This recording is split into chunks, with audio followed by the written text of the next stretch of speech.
sports. We are Baltimore. We are St. Louis.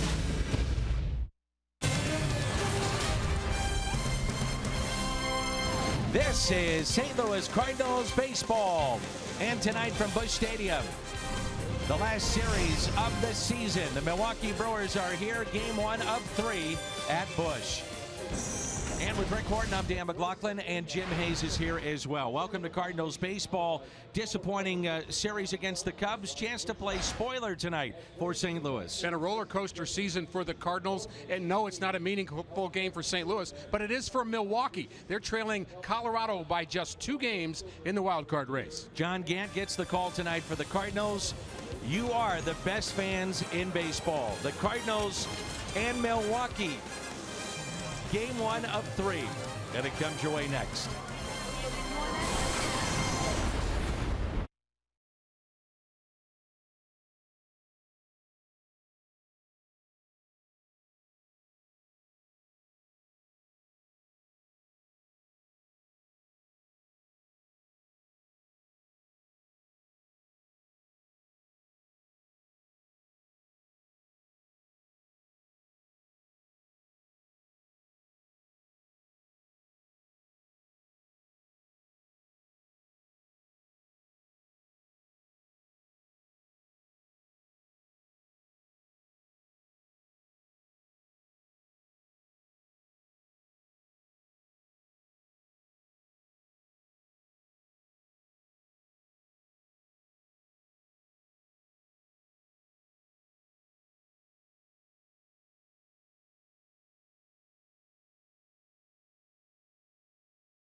Park. Now, earlier tonight, fans who purchased a special theme ticket received a one-of-a-kind Blues Cardinals cap at a pregame event. Please join us in wishing the Blues great luck this season. Joining us tonight on the field are several members of the 2017-2018 Blues.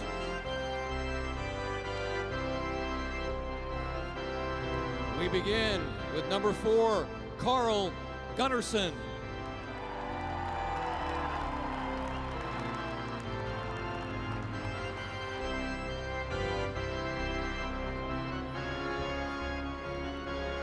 Number 6, Joel Edmondson.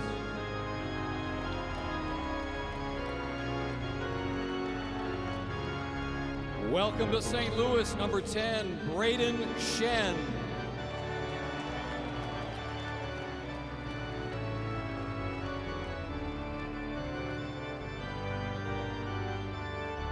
Number 17, Jaden Schwartz.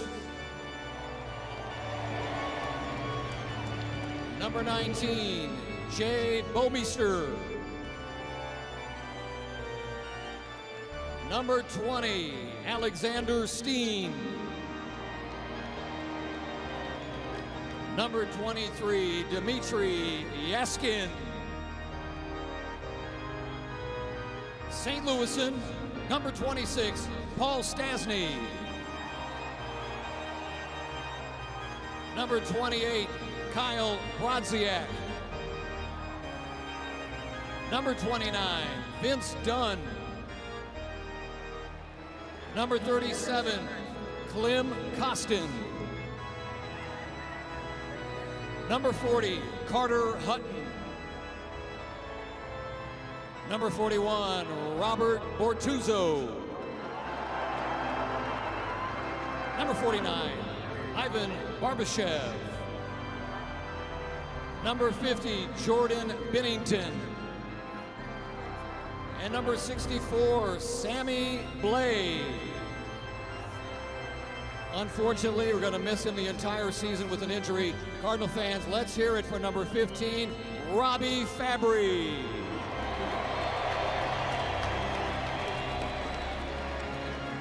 Tonight's first pitch will be handled by one of the league's top scorers over the last 3 seasons.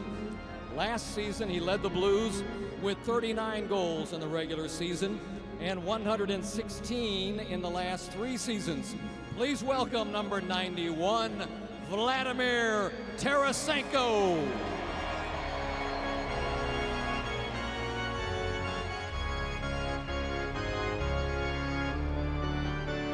Adam Wainwright is going to catch the first pitch from Vladimir.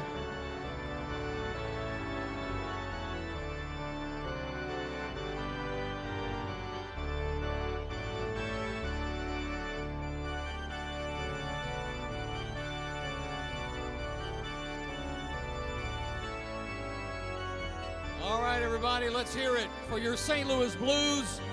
Vladimir Tarasenko's on the mound.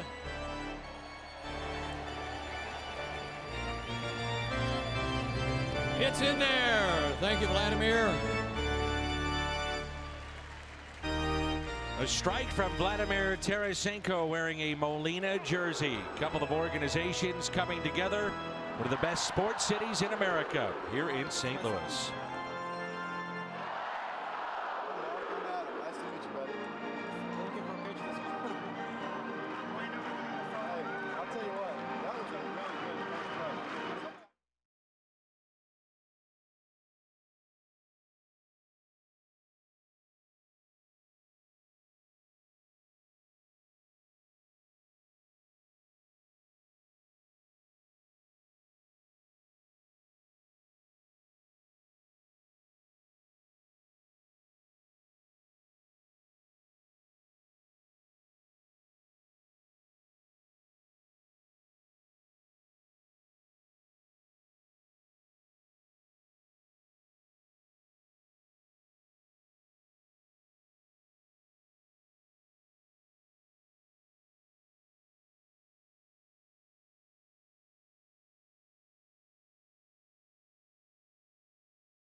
is a fastball and a strike. He's been very good against the left-handed batters because he has an exceptional changeup. That's a big part of it. They're just 3 for 17 against him. Thames is tied for the club lead in home runs with 31. Third in ribbies with 62. Tied for second in runs scored. Also 72 walks. And the 1-1 is a ground ball hit left side. Glove very nicely. Ranging far to his left. Aledmys Diaz.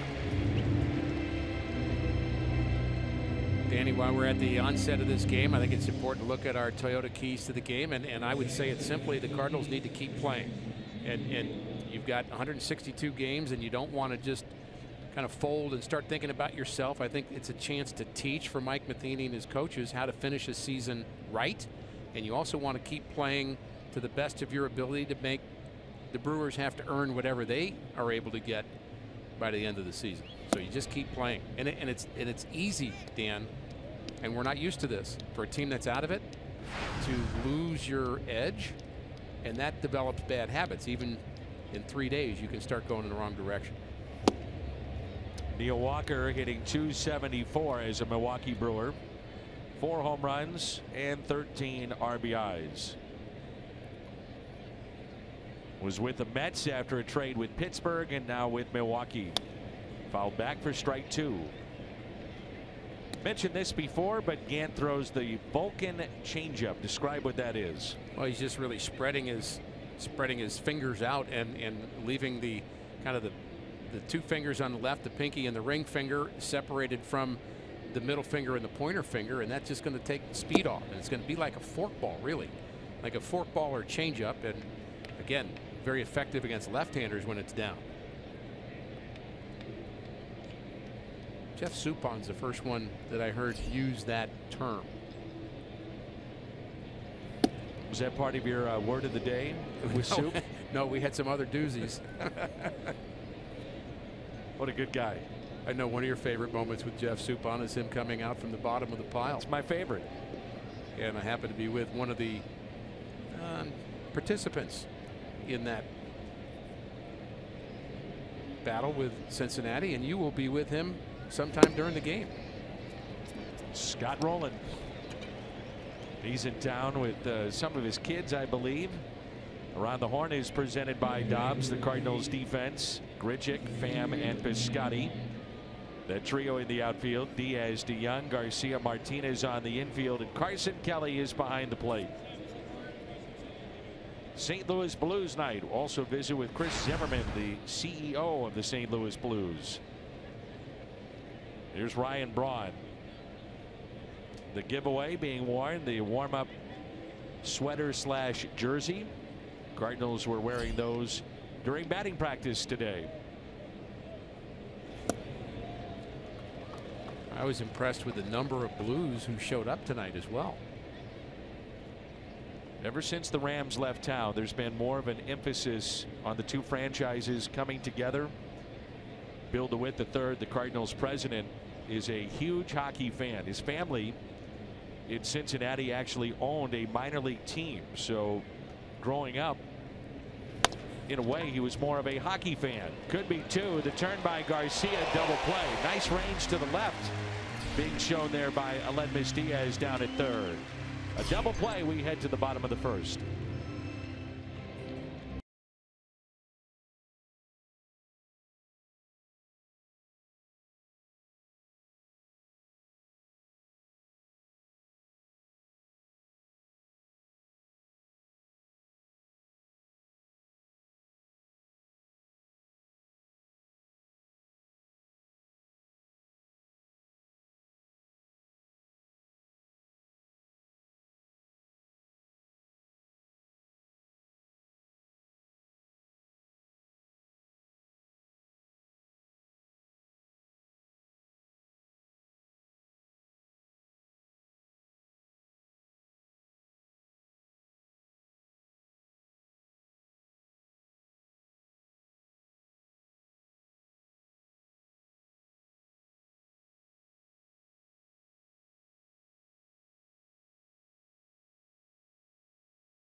Last 36 starts, he's 16-5. That dates back to the end of last year with an ERA that is under 3. So the right-hander very good for the Milwaukee Brewers. One of the more reliable pitchers that they have in their rotation here in 2017.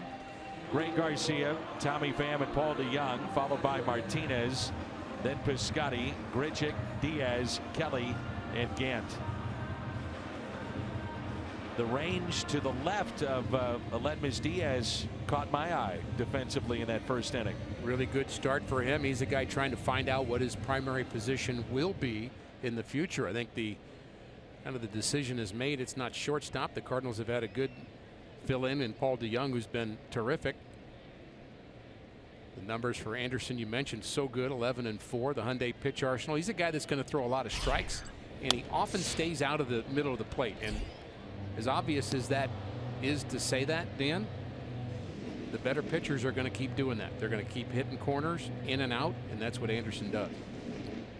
So Greg Garcia in the leadoff spot for the second time this year, 19th time in his career. Base hit into center field. And that was in the middle of the plate. Major league hitters, and we talk about it all the time, as cliche as it sounds, if you don't have movement and you're in the middle of the plate, it doesn't matter how hard you throw. These guys will center it up and do damage. Period. They don't miss much. A look at the Kubota power stats concerning Tommy Pham, the highest OPS, on base plus slugging against Milwaukee all time. Pham at the top of that list. That's impressive. Little check swing and a foul ball. And OPS, it's funny, spending some time with Scott Rowland. He said the only stats I care about are home runs and RBIs. I don't know what those other ones mean, which I think is funny to even have a player say that. So for fans that might not know what OPS is, that's a combination of a player's ability to get on base and have power and do damage. So it's the slugging percentage is the power, the on base percentage, like it sounds, is getting on base. The combination of the two, if that number's high, you've got a really good player. Scott Rowland, the dry sense of humor that fans probably never saw all that much, but boy, he's a funny guy. Little Lance Lynn like, maybe? Exactly. Yeah, I was just going to say that.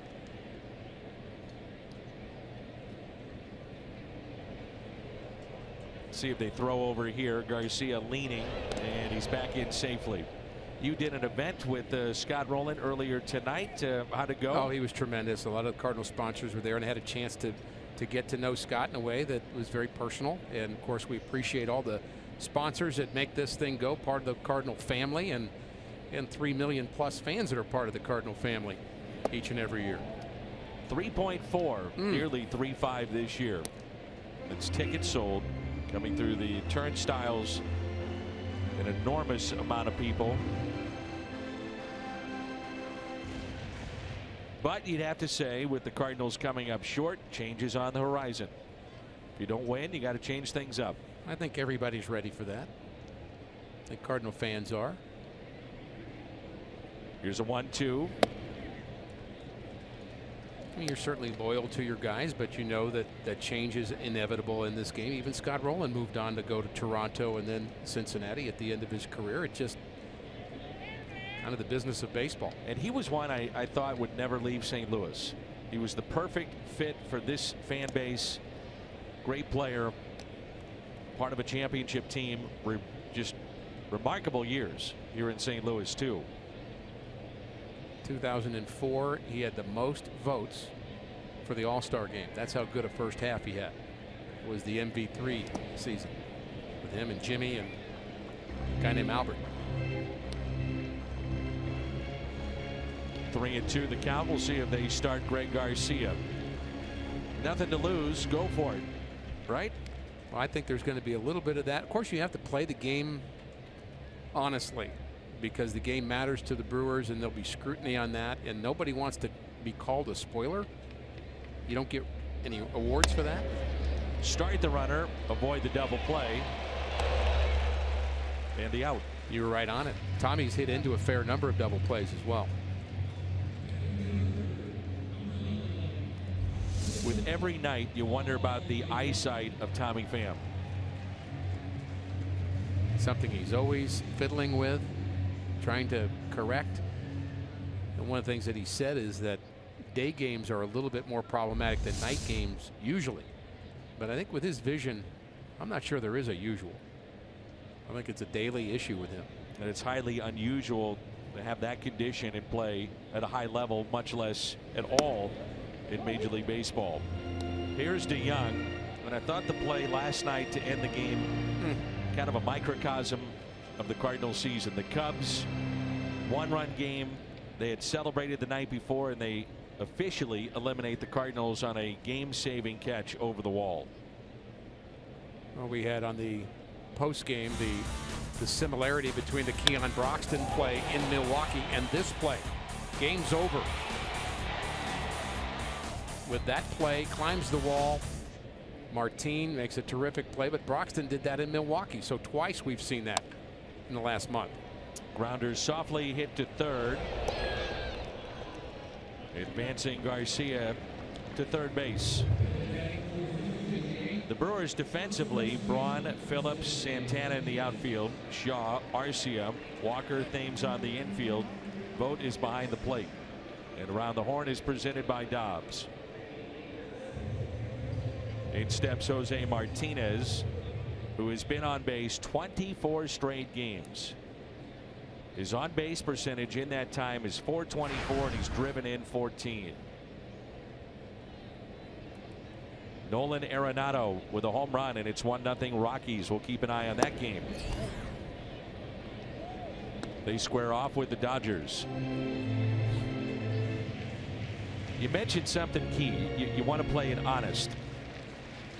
So the Cardinals kind of a mix of regulars and bench players, and you wonder how the Dodgers will play the series against the Rockies.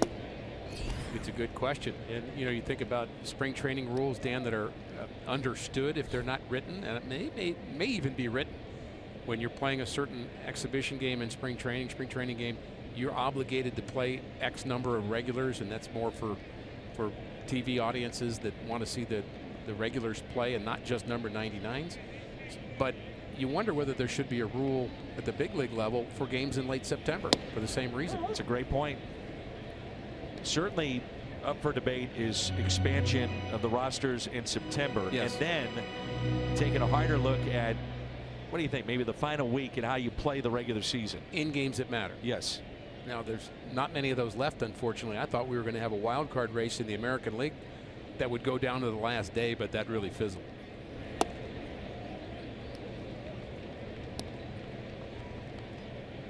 Cardinals announcing earlier that Matt Carpenter, Yadier Molina, Adam Wainwright all done for the year. They will not play this weekend. Tyler Lyons as well. Thank goodness it's not an arm issue with Tyler, but calling it a knee issue. He's had a couple of surgeries coming back from that, so being careful in the final 3 games.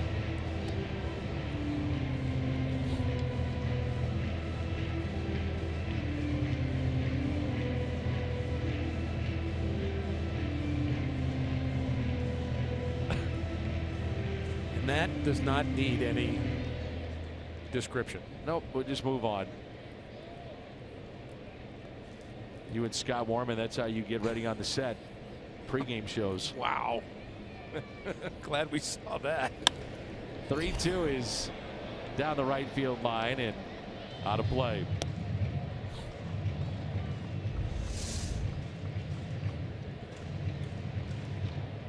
Jose's just a tad tentative since coming back with his thumb issue. Took a lot of pitches here last night, almost as if he didn't want to get the ball hit off the end of the bat, maybe that jarring feel, or get jammed. He still had a really good season. 3-2 pitch to Martinez. Slowly hit to short, glove by Arcia. Cardinals will strand a runner. We played 1 inning, and from Busch Stadium there's no score.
He loved it.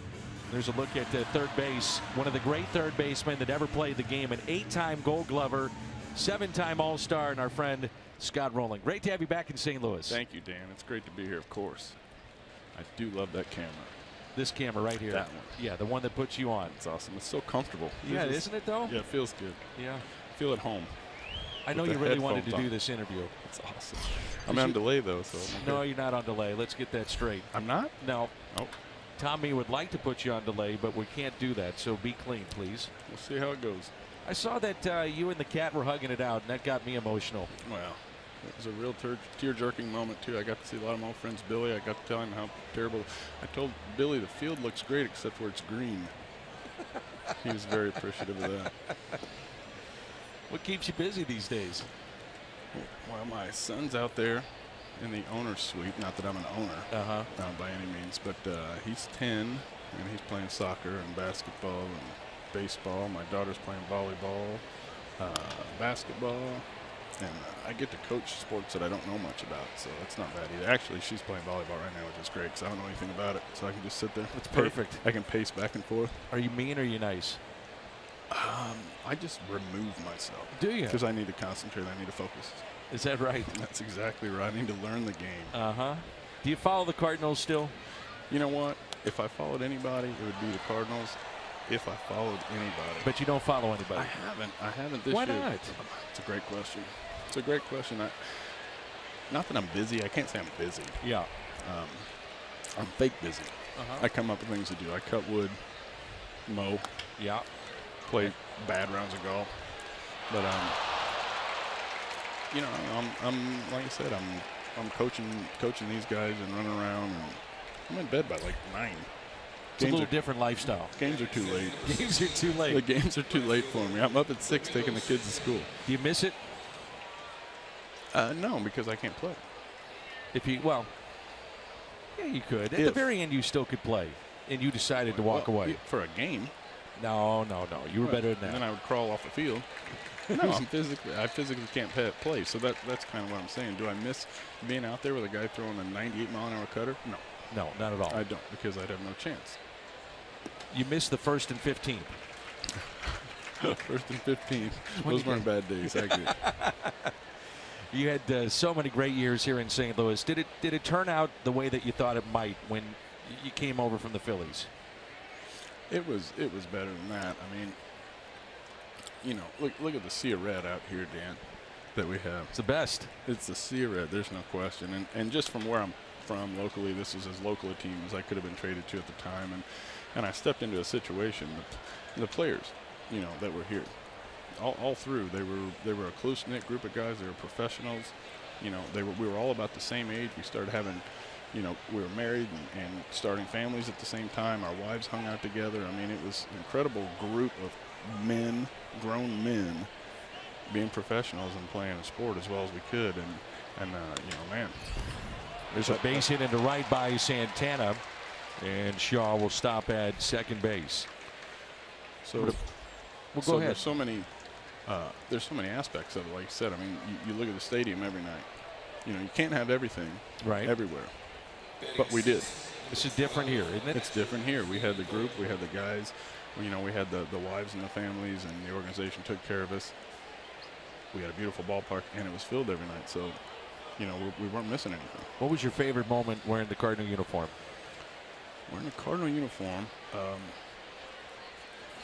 favorite's hard.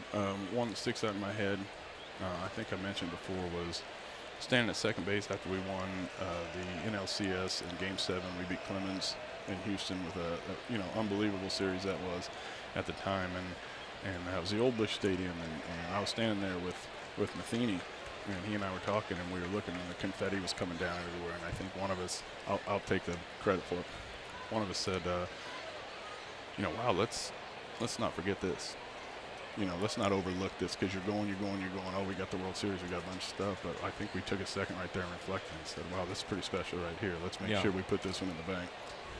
For our fans, and I mean this sincerely, you're not one that'd like to talk much about yourself. Little flare out to shallow left, may drop in, it does, and a run will score. That makes it 1-0 Milwaukee. I've said this before. I think you're close to the Hall of Fame, if not in the Hall of Fame as we speak. If it wasn't for the shoulder injuries, you definitely would have been in the Hall of Fame. In a general sense, do you think about it at all? Is it something that crosses your mind? There's the resume, some of it for Scott Rowland. You know what? That's the best I could do right there. Well, that's pretty darn good. That's kind of the way. Well, I appreciate it, but I mean, shoulder injury, no shoulder injury. That's what I did. That's the best I can do. I know I couldn't have worked any harder from the time my career started till the time my career finished. I know I couldn't have played any harder. I couldn't have tried any harder. I couldn't have run any harder. And I couldn't have been any more focused. So that's what it was. I had a shoulder injury, and I don't know if I didn't have that shoulder injury, maybe bad things would have happened. Maybe it wouldn't have. Everything played out. I'm not going to get too far out there, but everything, does everything happen for a reason? I don't know if everything happens for a reason, but I'm okay with the way things line up and they progress. So, my family's healthy, my wife's healthy, my kids are healthy, my parents are still healthy. I still have everybody. Had a shoulder injury. I wouldn't trade that for anything if something else happened. I think you should be in. That's just my personal opinion. On which set of numbers? Are there a bunch of sets of numbers out there that I don't know about? Well, I know that you love, Ricky and I were just talking about this, I know you love sabermetrics. You're a big fan of it. And I think if you look down at some of the great defensive third basemen that ever played the game. Sabermetrically, where would you put me? Number one. Sabermetrically? I think you're the best analytically defensive third baseman that's played the game. Wow, thank you. And I've talked to a lot of guys that saw Brooks Robinson and saw Mike Schmidt. I think Nolan Arenado is in the conversation now, but he didn't do it for the number of years that you have. For our generation of players, I don't think it's even close. You're the best defensive third baseman that played the game. That's very nice. Thank you. I don't. I've talked to your teammates too. Sabermetrically, what that means. I mean, WAR sounds pretty scary. I don't think no one likes WAR. No. But you do like wins above replacement. That's what that stands for. As you say. Boy, you'd be a great analyst. Oh yeah, there's no question. I'm right on top of this stuff. Let me know when we can start talking about launch angles for my 10-year-old son. He loves launch angles? He loves the launch angles. Does he? idea. Yeah, I got a launch angle story for you. So, former teammate of mine, Kevin Sefcik, he calls me. His son's right in the middle of it. They're getting high school stuff, and he calls me and asks me about launch angle. And I said, hey, dude, I'm going to have to call you back because I got to Google what launch angle means. And then I'll get a rundown. I'll give you a heads up, call you back, and see what I think about it. And he's like, okay, cool. And I come back and I said, apparently we're in the 30s or something. Yeah. And the bat's coming off and everybody's swinging up. That's and I right. said, but here's the kicker. Here's what's great for your son. Yeah, for your son that's a sophomore. When he swings the bat at 97 miles an hour, he's homering. Right. So don't worry about it. Right. Don't worry about it, this 15-year-old. Hit the ball hard. When the 15-year-old swings the bat at 97 miles an hour, homer. Right. Right? That's one way to look at it. Let alone that he can only swing it at 71. Right. But launch angle, homer. At the tail end of your career, I'm not sure how much you saw it, and the Cardinals did a little bit with you, but it was the shifts. And, we always said that you were a shortstop basically playing third base just because how big you were, how mobile you were. You could come in on a ball. You had great range, but you would be ideal for the shift. And that's part of where the launch angle starts now is to beat the shift. The what? That would be the launch angle. Sorry. Yeah. I got confused again. Lance Lynn, he became a switch hitter this year. Okay. And he decided to hit from the left side because he figured he had a better launch angle from the left side. Now he is hitting 065, I think, for the year. I was going to say, in defense to Lance, does anybody care? No. Okay. No. Lance from Brownsburg, I believe, right? He is. Right next to the woods. Here's a ground ball that's hit to second. Obviously, he can take a joke. You stay right here. I'm not letting you off the hook yet. All right? Yep. Scott Rowland is with us. His bobblehead is tomorrow. Back with more in a moment.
Miss Diaz, all coming up. The always cordial and full of life Scott Rowland is our guest. Because you love it, and that's why we're doing it. I love it. Yeah. I wore one of my best shirts, too. You really did. You got dressed up, you got the jeans. A little overdressed, in my opinion. That's your opinion. That's my opinion. That's your opinion. That's exactly right. You forge lifelong friendships with guys. Who comes to mind in particular with your Cardinal days that you're still very close to? Well, I still talk with Jimmy. You know, Jimmy and I text back and forth mostly. He's kind of a technology guy. Yeah, he is. So there's not actual speaking. But Gary Bennett, talked to Gary Bennett quite a bit. I mean, obviously Matheny, Reggie Sanders. A couple times a year I text him, and he's just an angry man. Yeah, Reggie is he always in a bad mood. Angry things, yes, and it's not nice, and I'm very sensitive. Tino Martinez, you know, a lot of guys that you know, not all the time. I mean, we're all over the country and everything, but stay in enough contact. When you talk to Mike, is it ever about baseball, or is it mostly what's going on with families? We were talking launch angle a second ago. You were. And Mabry, we were. You did not talk to Mike about launch angle. Yeah, today. I said it. He didn't respond. But that's kind of a conversation with Mike. Yeah. So Mabes, there he is. Oh, Mabes, he loves that launch angle too. We were all talking good stuff about it. After I Googled it. You found out about launch angle and wins above replacement, which is war now, as you know. You ever going to get back in uniform and coach? Go down to spring training, maybe help out some young third basemen? The uniform I'm in is a kind of like a Smithville Rays Little League shirt. Is that right? Yes. Back in Bloomington, Indiana. I might be putting on a Indiana Bulls uniform before too long for my little man. So I guess you're not going to be going down in the Cardinal uniform anytime soon. Not necessarily anytime soon, as I would say, but there's a possibility. I mean, a short sentence spring training may not be bad, but I'm not looking for any long-term stuff. Why not? Go down for a couple of days, enjoy yourself. I got two little guys that counting on me. Bring in my them mind. down. They may not be thinking that, but I am. Bring them down. I could do that. All right. I could do that. Are you inviting me? Yeah. You're going to pay me that much? Seriously? Absolutely. Oh, man. No question. Mr. DeWitt is on line one. Right. Strike on Randall Grichuk. If you do watch a game, is there anybody that you would say, all right, I'll stop and watch this guy throw, or maybe this guy field, this guy hit? I'll still watch some. I'll still watch some Reds games a little bit. That's kind of where I am. That's the channel that comes through, and I basically watch to see if Votto's actually going to swing the bat. He's incredible. Yeah, and I think, you know, is he going to swing tonight, or is he going to call me with his on-base percentage soliloquy again? Soliloquy. Soliloquy. So do you ever call him up and say, swing the bat? Oh yeah, swing. Did you get on him when you were playing with him? RBIs are not a farce. They're real. It's called offense. It's called offense. That's right. They got a shift on here for Randall Grichuk. No, he had a good year, though. He's swinging the bat pretty well. He's had an incredible year. How about best player you played with? I would think Jimmy comes to mind, maybe Chris Carpenter or Larry Walker, those kind of guys. Well, Chris Carpenter's a pitcher. So he's not a player. That's correct. Okay. That's not going to go over very well. How about position? Not going to go over very well. I can't wait to text Carp and tell him what you said. No doubt. No doubt. Jeff Suppan comes to mind, too, if you're going to text people. Best player? See, when I hear player, I think player. Okay, position player. There's a bunch of aspects of the game that go on out there. It's not hitting, it's not fielding. It's, you know, Larry Walker, to me, he's 41 years old, is the best player that I'd ever played with. Is that or right? Seen there in any question, because there's nothing he couldn't do out there. Yeah. You know, he ran the bases. He knew how to run the bases. He knew that running the bases was an offensive weapon. And you're on base to score runs. You're not just on base to steal bases. Right. He played, you know, unbelievable Gold Glove outfield. Threw the ball, never missed a cutoff. He's all over the place. Hit the ball as hard as anybody. Moved the ball around. And, you know, and he's 41 at the time when I was playing with him. I played against him in Colorado, and, you know, that's when he was winning multiple awards. Great to have you here. Thank you very much. Appreciate it. Meant what I said. You're headed to the Cardinals Hall of Fame. Should be in baseball's Hall of Fame. I hope you're right. Thank you. One of the best that ever played the position, Scott Rowland. His bobblehead tomorrow. And we're back with more in a moment.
Baseball here tonight at Busch Stadium. It is game number 1. The Cardinals and the Milwaukee Brewers are thanks to Scott Rowland. It'll be his bobblehead tomorrow.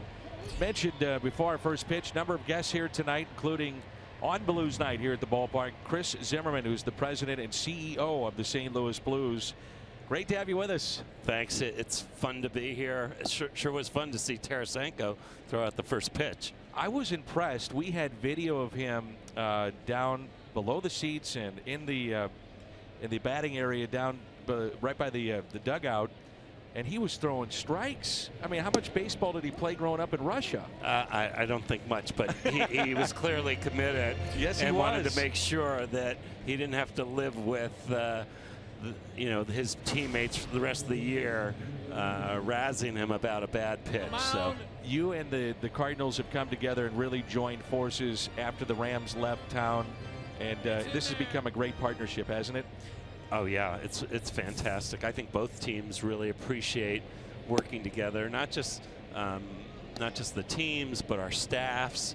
We've got more and more events where we're engaging Blues employees, as well as the Cardinals employees coming over our place. And of course, Bill DeWitt out at Blues alumni hockey doesn't hurt either. Right. He's a pretty good player. He is a good player, yeah. We're talking about Bill DeWitt, the president, not Bill DeWitt Jr. That's right. I think Bill DeWitt Jr. wants to stay off the skates. I would imagine. I would imagine. How has the preseason gone so far for your club? Well, obviously, probably the big story is we've had some battles with injuries, which is a little concerning. But at the same time, we came to preseason and had more young players, more young talent, guys that are ready, and if not ready right now, that want to break in. So I think it's an exciting time for us. You have that, plus you have Mike Yeo really starting from day one, an entire new staff. All of these things bring a new energy to the team as we get ready to get going. There's a walk to Eric Thames. There's also an energy literally in the building with the renovations at Scott Trade. Talk a little bit about what fans can expect on opening night with the renovations with your building. Sure. Well, it's been an exciting and busy summer. We had in 10 weeks, we had a very short timeline to get a lot of work done. Sure. And as I understand it, we put in 175,000 man hours into the building this summer. It goes to things that are not so evident, like an entire new ice plant, which is essentially the guts that make the ice, keep the ice, and give us a great ice surface. Boilers in the back room. So some of it's infrastructure. At the same time, we put in the great new video board, which is probably obviously the most visible change. We went from having the second smallest board to probably being in the top 10. Garcia, nice play and safe at first. You know, importantly, a lot of this was about getting ready for the SEC basketball tournament, which we'll host in March, as well as making sure that the building's continuing to be competitive for the other events that we work towards. Yeah, and that's so important. We should point out the fact that you renovate for hockey, and yeah, you're going to be there for a number of dates, 40-plus dates, but you're bringing other things, other events to the city of St. Louis. Yeah, I mean, we as a city, the St. Louis Sports Commission has been so instrumental in us being really a destination for whether it's NCAA wrestling, which we've hosted 8 times, and I think we would like to be the permanent site someday even. That may not happen, but we've certainly done a great job, and the wrestling fans all over the country love coming to St. Louis. NCAA basketball, NCAA hockey, U.S. figure skating championships. It's those events that are obviously a key part of adding to really what we're delivering to our partners in the hotel business and in all of the other hospitality areas. And, you know, that's quite quantifiable, the impact. So this is very important for the city of St. Louis. Renovations now and in the future. Yeah, there's no question. It's we've looked at, and really this was part of the justification, showing people here's what the revenue, here's what will happen if we're not competitive and we can no longer attract these events. Here's the growth that we can bring to the city. And yeah, we think that that's one of our, sort of key missions for us, in addition to working to have the best hockey team in the world. Let's put away off the bat of Braun. Can you stay with us another half inning? Sure. Blues night here at the ballpark, and it's 1-0.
With us, Blues night here at the ballpark. The Cardinals are wearing the warm-ups of the Blues, and the Blues introduced to the fans here at Busch Stadium. And a point I think that needs to be made about the renovations, Chris, is the fact that the Blues have reinvested into the city of St. Louis. So it's not just about, again, the 40 dates of Blues hockey. It's about so much that you, with others, are bringing to town. Yeah, we've put the Blues and the Blues ownership, since this building's open, in addition to paying for the majority of the initial construction, we put $50 million into the building, and we will continue to invest at a significant level.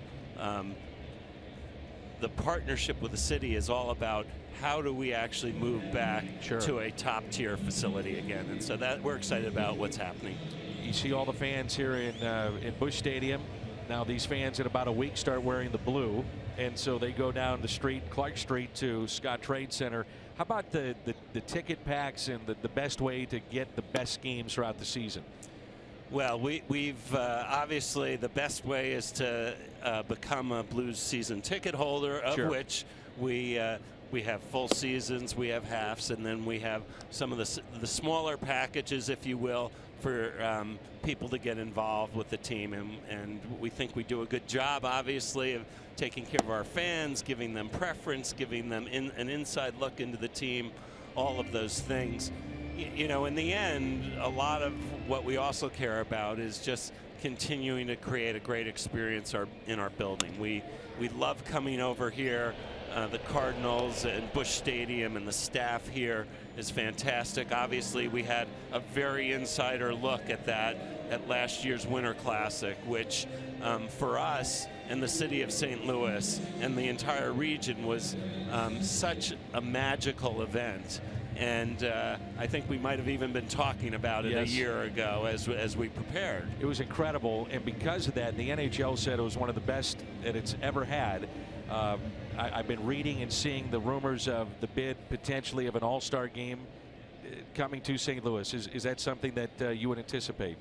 Well, the bid itself is more than a rumor. I'll confirm that. Okay. We actually just completed the bid. There's 3 years that are up for evaluation and to be assigned. We've put in for the last 2, 2020 or 2021. We know what an impact the MLB All-Star Game and how St. Louis really rose during that event, as a city, as a region, and we believe we can recreate that same kind of experience and benefit that will really put us on the national stage in one of our most positive ways we can. Fans are saying, okay, when do we find out? When do you know? Well, I would expect at this year's NHL All-Star Game, I don't have a firm knowledge that will be the date, but typically that's when the league would start to talk about the next events. And I think our team and quite honestly lots of people throughout the city have stepped up, and I feel good about our bid. Obviously for the league, the work that we still have planned in phase 2 of the building renovation will also be an important part. Great to have you with us. Thank you. Thanks so much. Blues will drop the puck at home, by the way, Saturday, October 7th. Ken Hitchcock of the Stars will be in town.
One to nothing our score. We're in the top of the 4th. Our thanks to both Scott Rowland and Chris Zimmerman, the president and CEO of the Blues. Scott Rowland's bobblehead is tomorrow. Rick Horton rejoins us. 2 thoughts. Yes, Number one. Yeah. I'd like to have Scott Rowland back at the ballpark more often.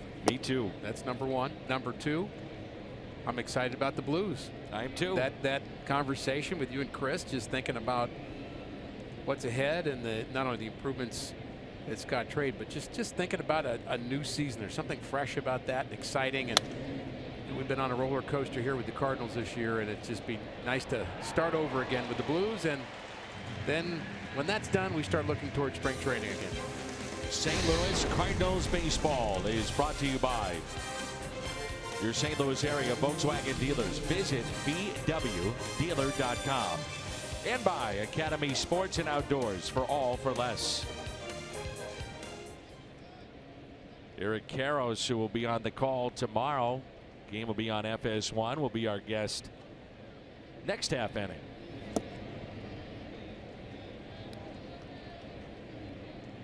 Next thing you know, I'm going to have a band. It's going to be The Tonight Show. I feel like Ed McMahon. Sir. We're just welcoming the Kia in the driver's seat. You see the 84-75 record. MLB rank. Quite the improvement for the Milwaukee Brewers. Pitch taken low by Santana.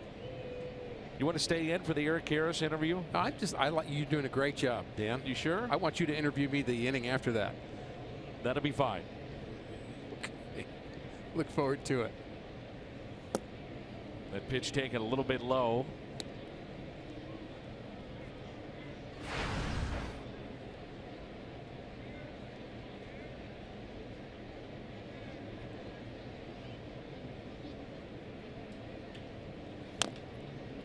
And it's 3-2. So with Eric, we'll talk a little bit more about the playoff picture and get his thoughts on what may happen in particular with the National League. Who do you like? Well, I like the Astros. That's been the team I've liked all season long. Of course, you had to like the Dodgers for much of the season, but a lot of question marks since the All-Star break with them.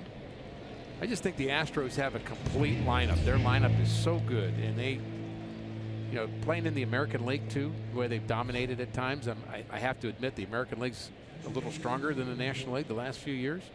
I think they're tough to beat. MLB.com at bat, your #1 mobile app for live Cardinals baseball. Download MLB.com at bat today. You know who I'm pulling for? Dusty Baker. We've all known Dusty a long time. Well, one thing It's been close, but he's got a good team. I mean, I think Dusty Baker has, in my mind, he's a Hall of Fame manager already. You look at his number of wins that he has, you stack him up to people that are already in the Hall of Fame, and he's right there. But I think winning either a pennant or beyond that, going to a World Series would just make that solidified. And I've always been a fan of Dusty Baker. I understand that a lot of Cardinal fans may feel differently about that because of the rivalries, but I just felt that he was always a player's manager. He's always very cordial to us, and I just think he's a good baseball guy. Always has been. Near the line and over the sidewall and out of play. Cardinals again will wrap up the regular season this weekend against the Brewers. The game tomorrow on FS1. That'll start at 2:30, and Sunday we'll wrap up the regular season here on Fox Sports Midwest. That'll stream on Fox Sports Go. Colorado a 5-0 lead in the top of the third.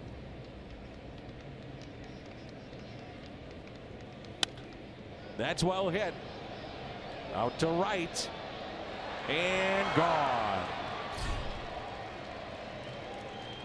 Both the home run to make it 2-0.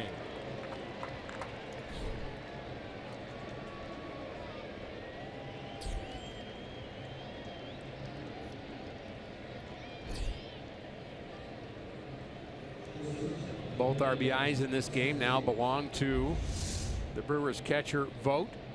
A bloop single the first time, but this is no bloop. We talk so much about location, Dan, and if you could just look at all the hits that you see over the course of a year and kind of average out what the location is, it'd be right about there. Middle of the plate up a little bit. Big leaguers just do not miss those very often. Now this year we know that there are a lot of pitchers in the game who are pitching up in the zone, but they're doing that at 97, 98, 99, and they're still doing it at the corners, and they're doing it with a little hop to it. That ball was fairly straight, just a missed location for John Gant.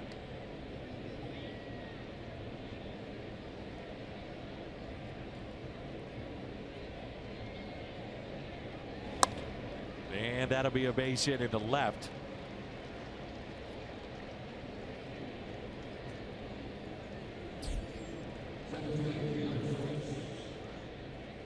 Brian McCann back with us, working in the truck tonight. He tells me better grab card 12 and read it. So I will. StubHub, your ticket out to once-in-a-lifetime experiences, Cardinal games, concerts, shows you just don't want to miss. StubHub, the official fan-to-fan ticket marketplace of the Cardinals. Never knew Brian was that ornery to you when he talks in your ear. You don't hear it. I'm telling you. He's nice to me. Oh, I'm sure. Huh. Might be a reason for that.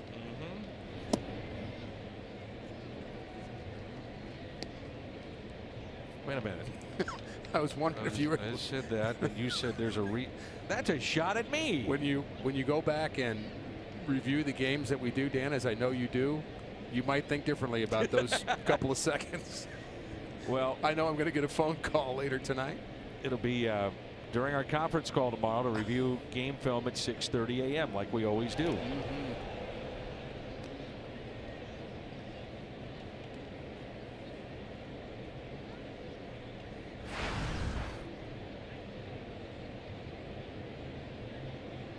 We always equate the season, Dan. We talk about this all the time, and I think it's appropriate that the baseball season is like a marathon.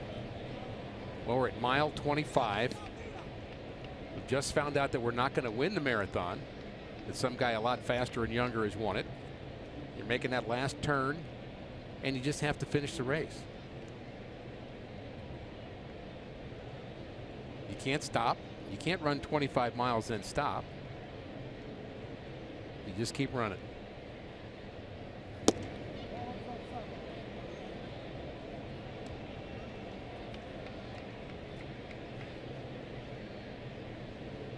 And as we always say, the baseball version of the marathon analogy has more to do with the mental side than it does the physical side. There's some physical issues. We talked about Molina not being available, and Waino and Carpenter and Lyons the rest of the season so they can get themselves healthy, and there is a physical part, but mentally the push every single day can be taxing on guys. No doubt.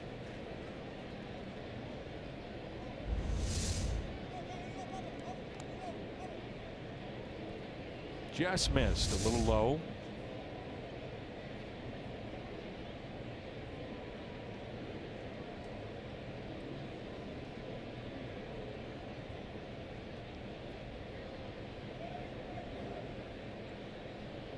The 2-2 pitch, and instead Gant will step off the rubber. You talk about importance of games and not developing bad habits even late in the season. This is a big start for Gant. I mean, you want to see more of him. Yeah. Well, we'll have a chance over the weekend to watch at different points some of the younger Cardinal players, even watching Diaz get a chance to play third base today, which, by the way, has been good. Made two really nice plays going to his left, and you know, I learned in a psychology class years ago, Dan. I learned a lot about you, which we won't get into, but I learned that if you have a list of things, you'll remember the first thing in that list and the last thing, primacy and recency. And so you list of 10 things, just 10 random words, you'll remember the first, you'll remember the last. So if you're evaluating a baseball team and you're a baseball player and you're playing the last game, you want your management to remember you playing well. They might forget what you did in July and August, and they might remember what you did in September. Let's see, I've interviewed Scott Rowland.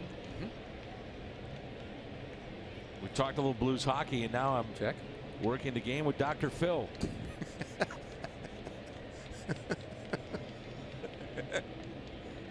See, now I can give it back to you too, right? Yeah, you can. No, that's not fair. Of course you can. The 2-2. But I you know what? I'll tell you what really caught my attention tonight. I said it earlier. It'll carry over this offseason. Diaz going to his left. Right. And your point is well taken. He looked more comfortable at third, didn't he? Sure did. Probably not the range that you want to see at shortstop, but could be really good at third base. The 2-2 pitch. And a strike call. We'll see if we have the chance to visit with Eric Karros. He'll be on the call tomorrow when we come back.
Drinks any size drink, 50 cents the next day at On the Run when the Redbirds score 6. Keep the celebration going and stop by On the Run tomorrow for a thirst-quenching win. You earned it.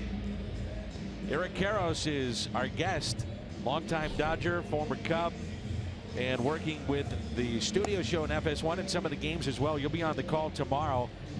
Let's start from the Cardinals fan perspective and ask you this question. As you watch the Cardinals and so many different teams, how would you evaluate the Redbirds season here in 2017? I think it ended up in a realistic fashion. What I mean by that, they're a good team, but I still think there are a lot of areas that they can improve. And especially you get the middle of the lineup. They need that big bopper. They need that guy. And you look at their record against teams that were over 500. It wasn't great. And I will say this, though, they competed. You know, Mike Matheny, I know he gets some heat out here, but I think he did a good job. And you know, just to keep this group together, you know, the roster that he has. Look at your starting shortstop was in the minor leagues, right? Your you know, good part of your bullpen didn't perform like you had hoped. And you know, look at you're playing into the last week of the season and still playing meaningful games. How impressed have you been with Tommy Pham? Really a bust-out, breakout year for him. Crazy, and that's another thing. You know, he goes to camp. He's maybe a fifth outfielder. Oh yeah. You know, there weren't really any plans for him, and now, you know, I was reading something today. There's two outfielders in the big leagues with slash lines of 300, 400 on base, 500 slugging. And the other guy's Mike Trout. He's pretty good. Yeah, he's all right guy. It's Pham. He is out at first base, one away here in the bottom of the 4th.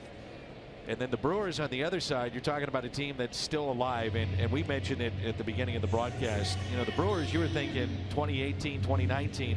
Craig Counsell's done a heck of a job. He really has. Look at it, as you mentioned, they're probably a year or 2, 3 years ahead of schedule. And I think if you look back at the All-Star break, and you know, they came out of it, they didn't play well. The Cubs started to creep back into it. Then they've just really basically run away this second half as far as, you know, having a great second half. But the fact that the Brewers have, you know, stayed and still playing competitive games speaks volumes of Craig Counsell and really the makeup of this club. Cardinals will review this very close at first base with Pham hustling all the way. Another aspect of Tommy that, you know, you hope that every athlete in any sport hustles all the time. You know, you want to see that, but this late in the season, they're out of the race, and this is Tommy Pham to a T, and he is out. It's just a question as to whether or not that Thames is on the bag. Well, I think when you see a guy like Tommy Pham, every day I think he appreciates his opportunity to be in the big leagues, and it's real easy. You know, once you get up here, that's off, right?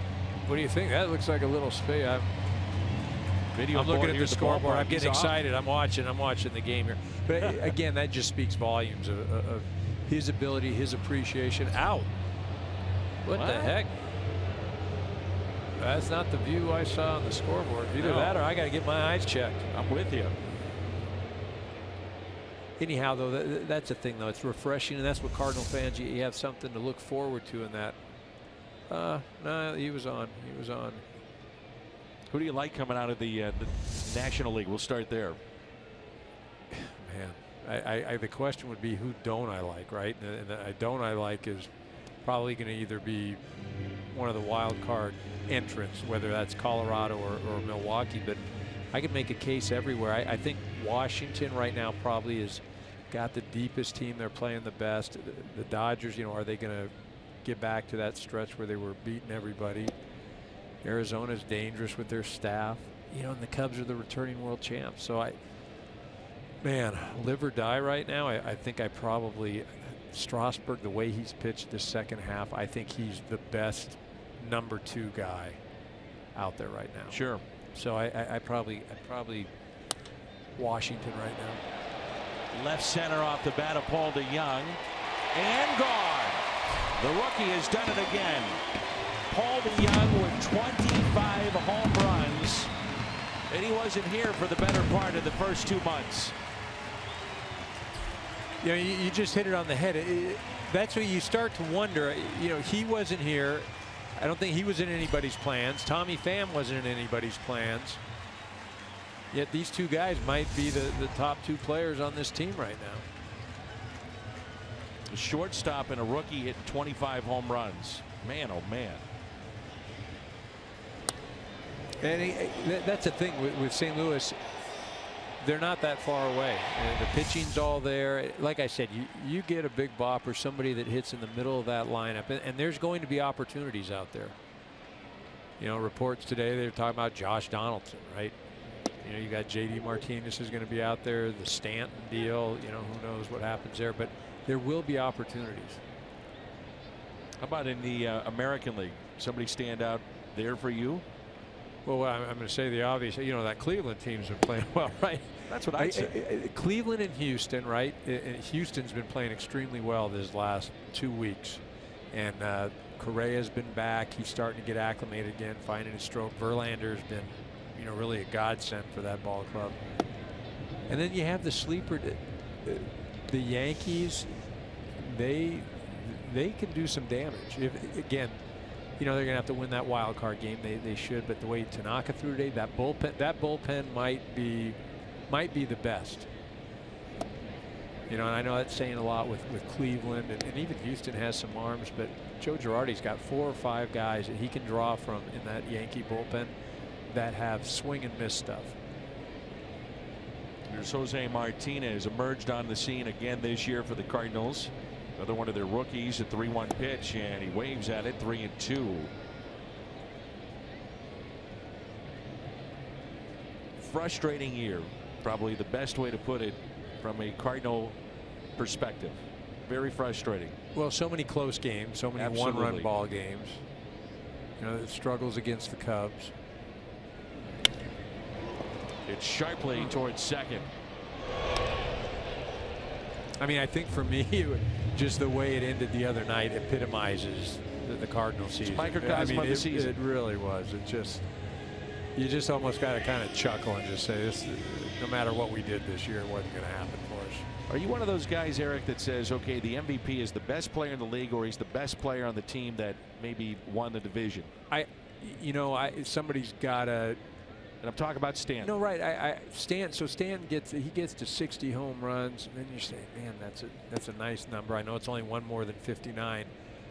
For me, I like Goldschmidt in Arizona, and I know there's a lot of talk of Arenado and Blackman, and Stanton again is having a tremendous year.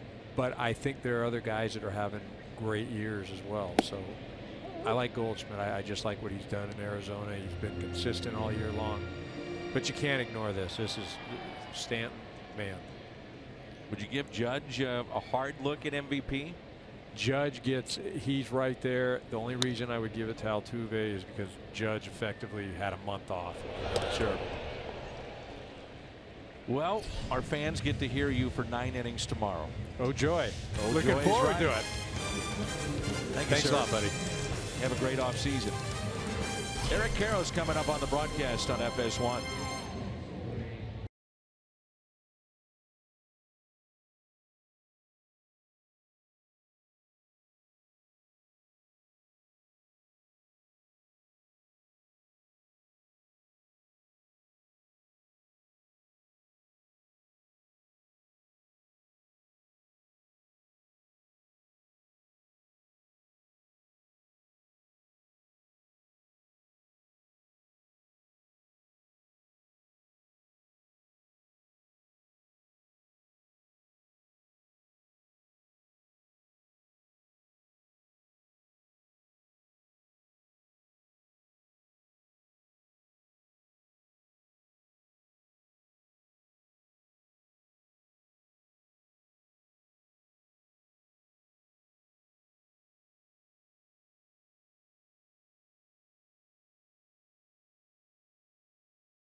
Cardinals trailing our T-Mobile deeper coverage of Major League Baseball. The Rockies lead the Brewers by 2 games in the wild card. Boston, they still have not officially wrapped up the division race, and the best overall record still a race there. The Dodgers 102 wins and the Indians an even 100. Rick Horton has rejoined us. First pitch back to Gant, and Anderson is retired for the first out. John Gant with 5 hits allowed, 2 runs. The Cardinals not much offense. They do have the home run by DeYoung. I always think that you get to 20, then the next 5, you go increments of 5, it's substantial. 25 home runs. I think you have to count his AAA home runs in that too, and I know it's not exactly the same, but AAA is a tough league too, and you look at what he was able to do in Memphis before coming here, and then 25 home runs at the big league level. This is one of the most power-laden shortstop rookie seasons in the history of this game, and that's not, I don't think that's an overstatement. Nope.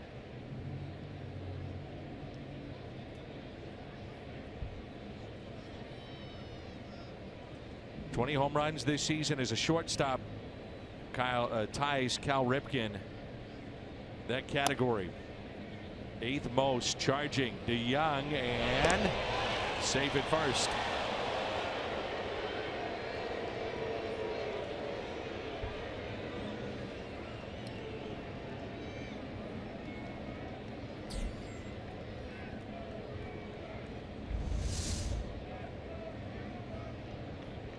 DeYoung, the only player on the left side of the infield, did everything he could. I thought he was safe to the naked eye, just barely.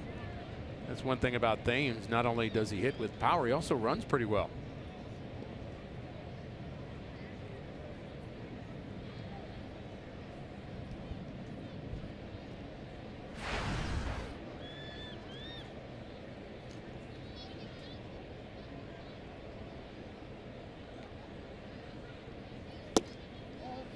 Here's Walker.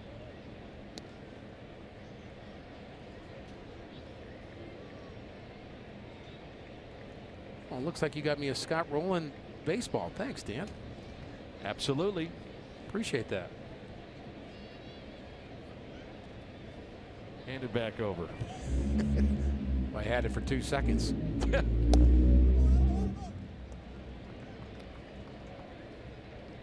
1 ball and 1 strike.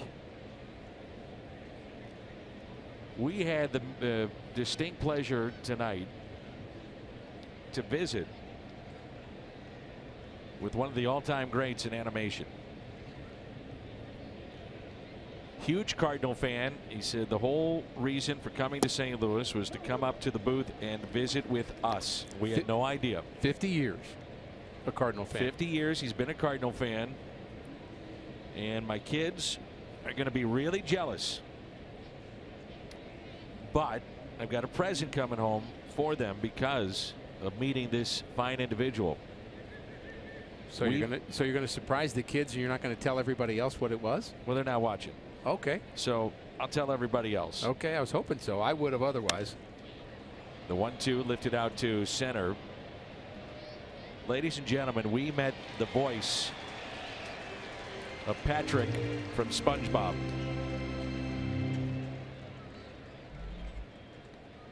And we have autographed photos of Patrick.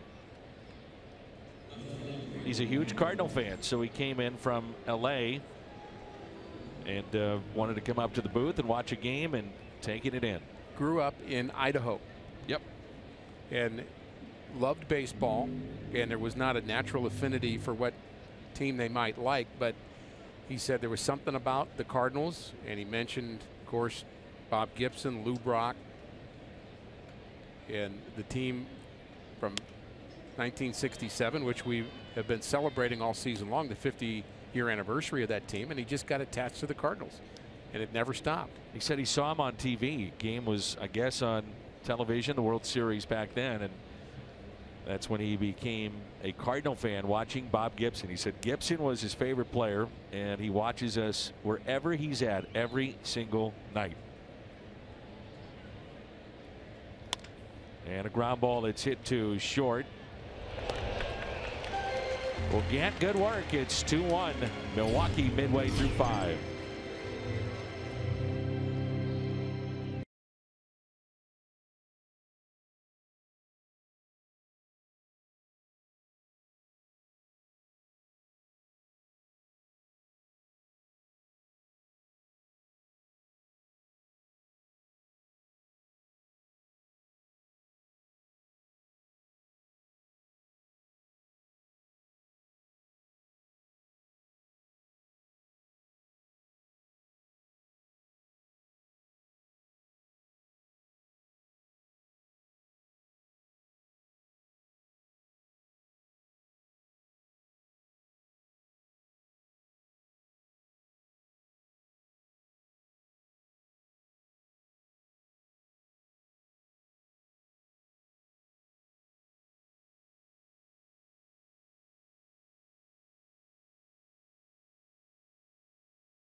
2-1. Academy Sports and Outdoor Leaderboard. Teams with 7 players with 18 home runs and 55 or more RBIs. Cardinals on that list, a total of 6 in the big leagues.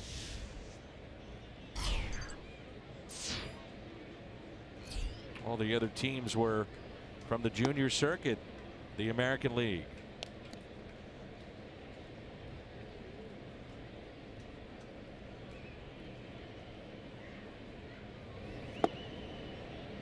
Part of baseball history that I think I have right. I may be wrong. Junior circuit because it's a younger league, but certainly not junior in terms of talent at the moment.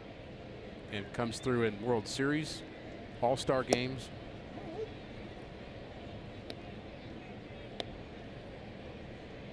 And again this year with, as you and Eric were talking, Cleveland, Houston, very tough teams to beat. And I wouldn't count out Boston in the American League either. Me neither, right? That's a good point. Hey, the Cardinals cruise is coming up. The players, the front office, Fred Bird, he'll be there. Number to call to go on the cruise, 314-968-9600. Folks over at Altair Travel, the Cardinals cruise. I'm assuming you've been on the cruise a number of times. I have been on the cruise. I loved it. I believe I read somewhere where Alex Reyes was going to be on this cruise this year. Carlos Martinez, Alex Reyes are 2 that I know are confirmed for sure. Here's the 0-1 pitch. Fun time. Absolutely fun time. When you go on the cruise too, it's not like you're just with 200 Cardinal fans and that's it. I mean, it's thousands of people. You just happen to be a small portion of the group that's there and enjoying the cruise.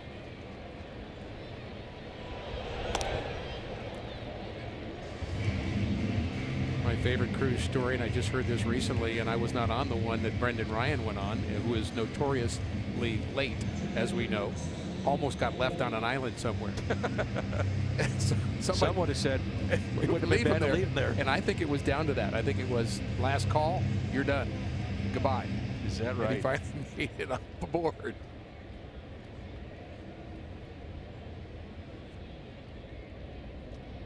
Anytime I hear the name Brendan Ryan, I think of the infamous scheme for him in Cincinnati with Chris Carpenter on the mound, where Chris was not real happy waiting for Brendan. Mentioned Alex Reyes a moment ago. Had a chance to throw a bullpen, and that's great to see him throwing again. He has such a power delivery, and I know some Cardinal fans haven't seen him throw that much, but when you watch him throw up close, you realize this guy's different. Ball jumps out of his hand. He throws high 90s.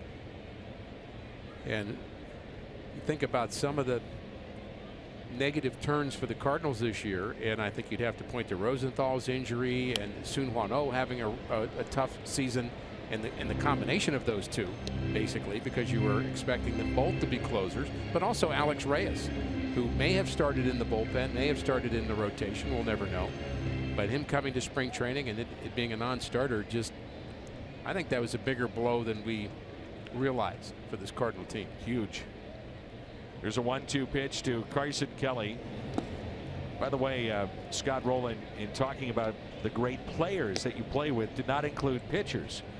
I heard him. And I said, well, Chris Carpenter will text me about this because he doesn't miss a game. Chris Carpenter did text me. He said, make sure and tell Scott that I had 6 RBIs in one game and threw 5 shutout. So there you go. I think that'll get back to Scott somehow. These guys they got pride, man.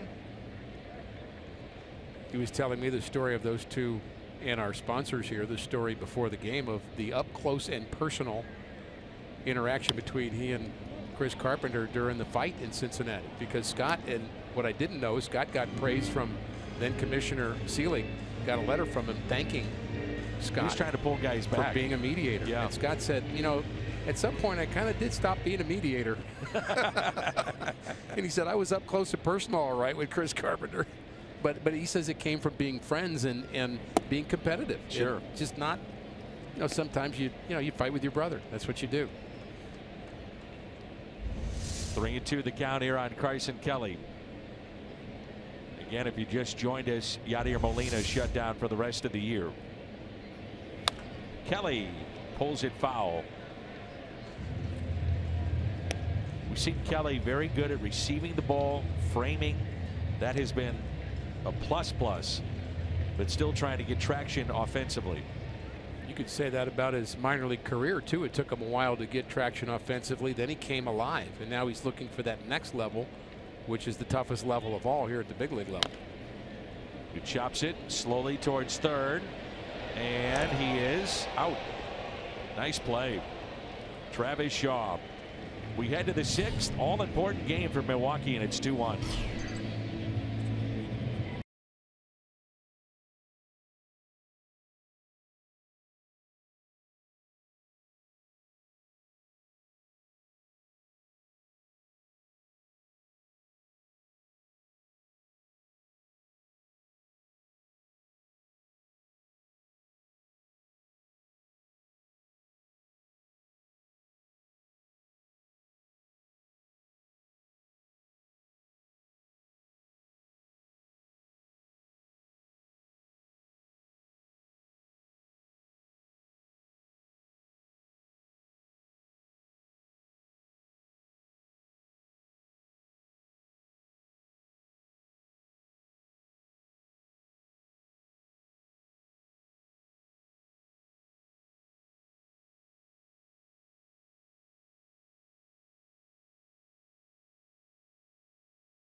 Never too soon to talk about a holiday toy drive and viewing party in Keener Plaza. That's December 2nd, put on by Fox Sports Midwest.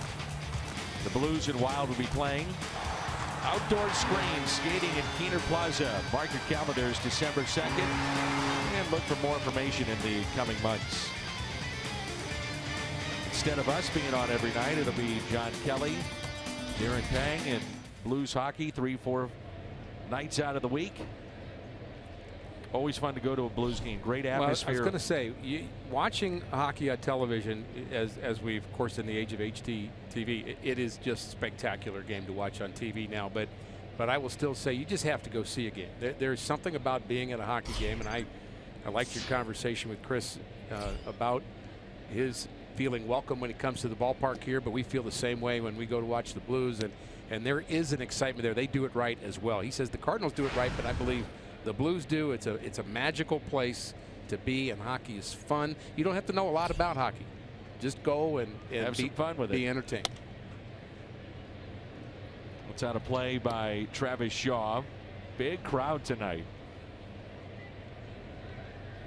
A Friday night.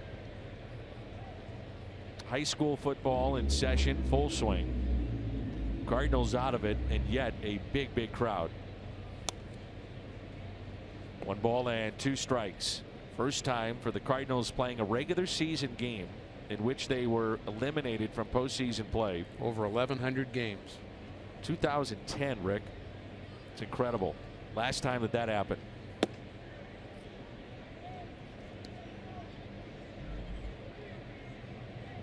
It was so interesting to listen to Mike Matheny talk in the postgame yesterday, because he is he loves to be positive about his players and his team, and that's a manager's job. And he said, you know, I've stood here before you for 6 years every day saying we're going to get it, we're going to get it. Well, we didn't get it, and it's done. And he just has never had that moment to say that. You know, there's only one team that wins their last game in the last game of the year, and that's the Royals. And everybody else, Tony La Russa used to argue about this. He'd say, just because you didn't win the last game of the season in the World Series doesn't mean your team didn't have a good year. You can win divisions and you can win pennants. And he said, and sometimes you just get better, and you should be measured not just by being the 1 out of 30 that wins the World Series. I think this year I wouldn't say that about the Cardinals because it's certainly frustrating, and it's the first time Mike's really had to say that before the season was over. Sure. The Dodgers a 5-1 lead. Check that. The Rockies with a 5-1 lead in the bottom of the 4th. All the Rockies home runs have been via the home run. Blackman, Arenado, and Reynolds. A swing and a miss by Domingo Santana.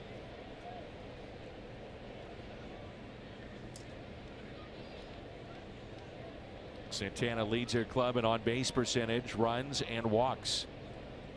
Second on the team in RBIs.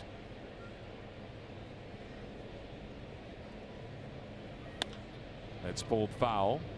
Santana has that sleepy look at the plate, but it looks like maybe he's kind of, I don't want to say disinterested, but he doesn't seem very intense. He reminds me of Juan Encarnacion a bit, even the way he stands at the plate, and there's something about just this relaxed kind of, I'm just gonna playing in the backyard, but then when the ball comes, I mean, he can swing the bat. There's no question. This guy's got great ability. Could run. Yes, good arm and right, terrific arm and right.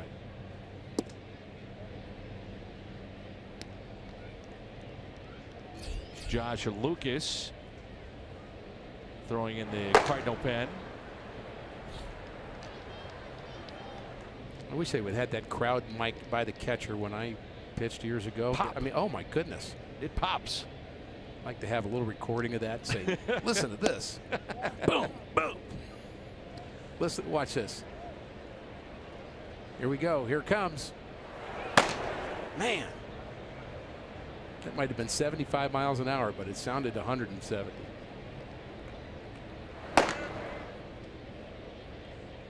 Mine was more poof, poof, like throwing it into a pillow. However, yours was into a big league mitt. Well, that counts. Yes.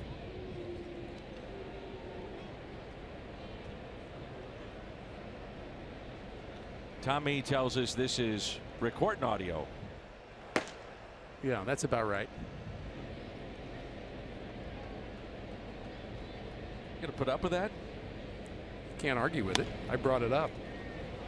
It's a fair ball inside the third base line, just past Diaz.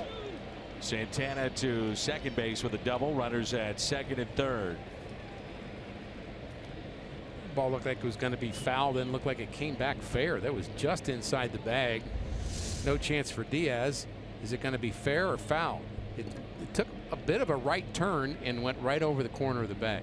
It's actually a good call. I wasn't sure it was right at the time, but it's where the ball goes over the base at the time. It looks like we may have a pitching change. This will be a double switch, it looks like.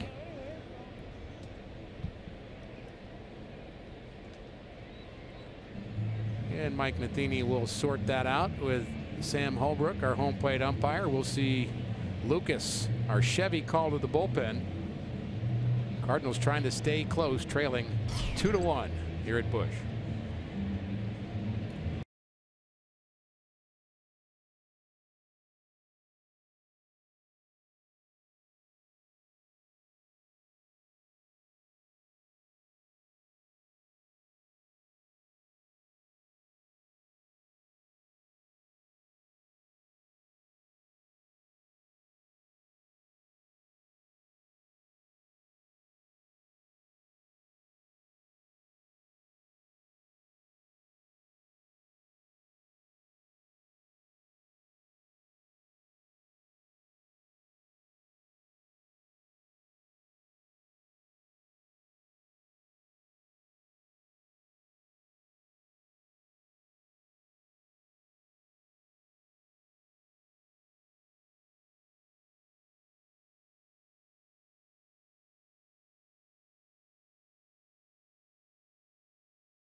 Get ready for excitement, drama, and thrilling plays. The 2017 Major League Baseball postseason begins October 3rd. Go to MLB.com/postseason for a full schedule.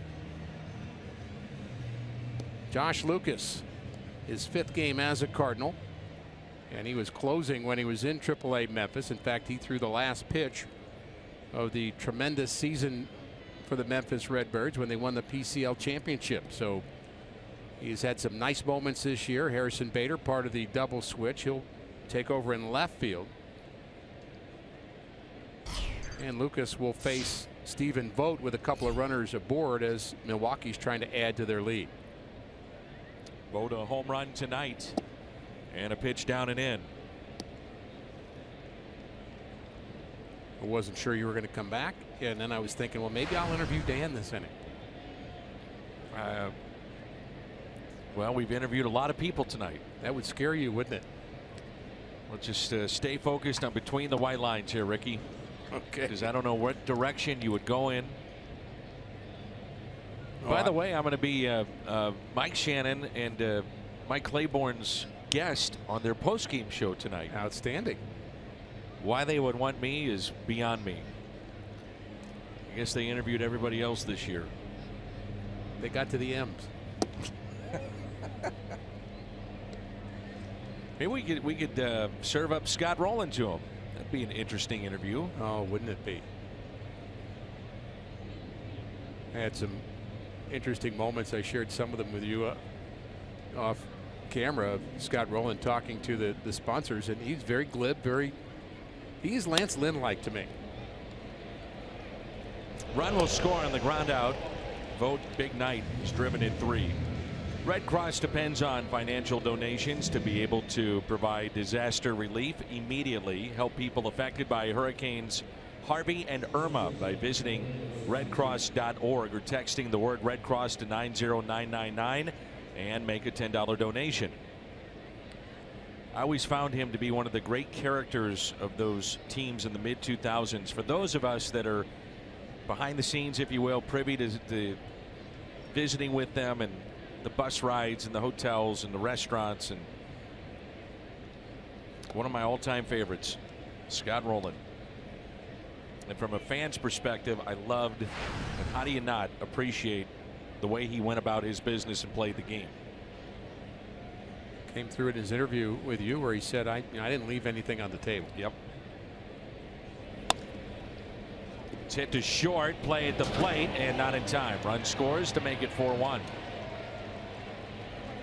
Even with the infield in, DeYoung took a chance, and it's now a 4-1 Brewers lead.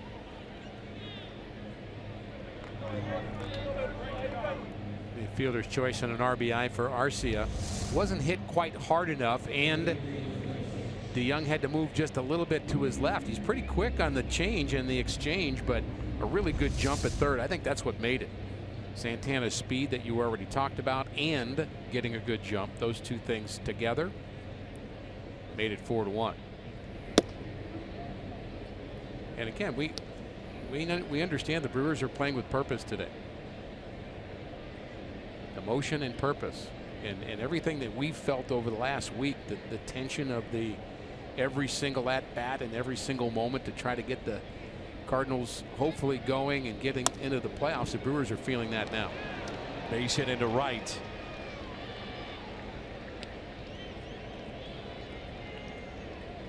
I'm sure we're going to spend a good portion of our telecast on Sunday looking ahead to 2018 and what the Cardinals may or may not do.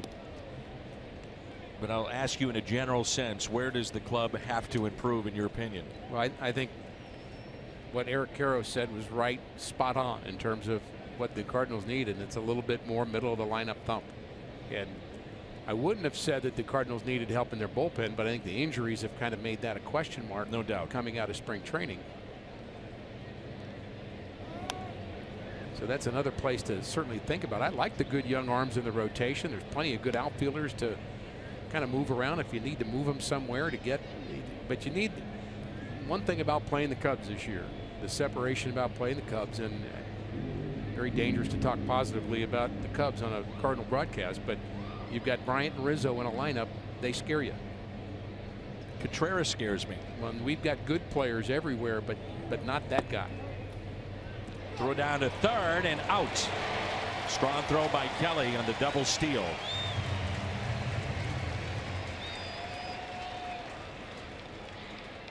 Schwarber scares me. John Lackey scares me for different reasons. Good point.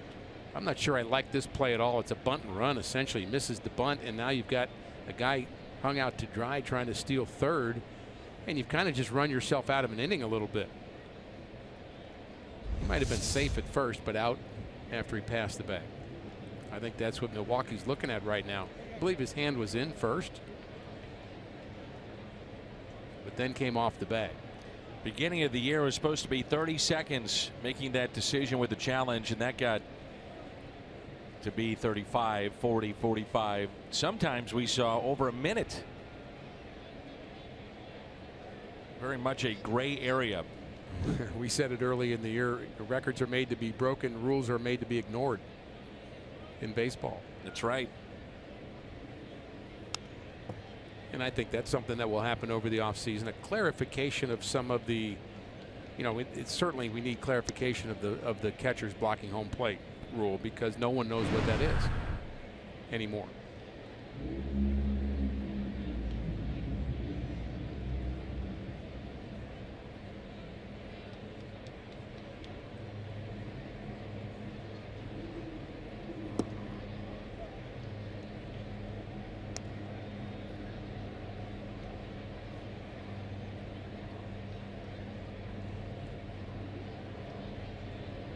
So 7-1 Colorado. Milwaukee needs some help. Craig Counsell told his players pack for 10 days. Maybe hearing in the background some of the roar of engines. That's drag racing not too far away from us. First I thought it was something going on with our video board. Not sure. I just didn't know. And it's drag racing. I thought too far away. Maybe it was one of your assistants or one of your valets warming up your car for after the game. That's what I thought. Yeah. Got a lot of help around here to deal with people like you. One of my favorites, Ricky. 4-1.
Is tomorrow.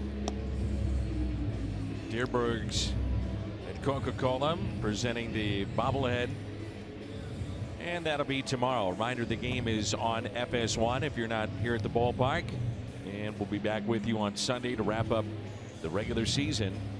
Part of the double switch, Harrison Bader. 4-1 the score.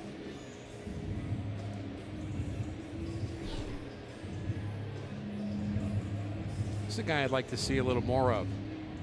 the last weekend. He had some good moments when he got called up initially and showed power, showed good speed, good defensive player, and you like his bat twirl. Oh, I guess that's Al that likes his bat twirl. That's right. I knew somebody did.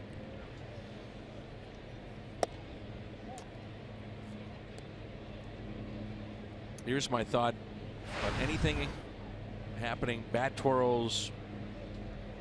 Gerardo Parra against Lance Lynn, pointing the bat to the air. If they don't care, yes, why should I? Yeah, well, I've actually come to that point. I mean, players, this would bother a player 20 years ago. It doesn't now, so why do we care? Maybe 10 years ago. Yeah. This is not like a 1950 thing. This is very recent. It is shallow right field, and the catch is made. Cardinals hit a home run, get a free McDouble or frozen beverage next day with the McDonald's app. Downloaded for exclusive deals. And I think you know where I'm going with this. Well, I mean, and I've actually spent a lot of time talking to some of the young Cardinal players and the not so young Cardinal players, Adam Wainwright in particular, about some of the things that go on the field, and just asking them the question in a non-leading way is when somebody does this, is that offensive to you? And whether it's the Cubs dancing in their bullpen or a player doing a backflip or Parra doing his thing, and all the answers come back, no. I just feel like they're just celebrating. That's their thing. Has nothing to do with me. They're not aiming it at me. They're doing it as a team celebration. And so if it's not viewed as offensive, then I've come full circle on that myself. Even the Cubs dancing in their bullpen. If the Cardinals aren't offended by them dancing, then dance away.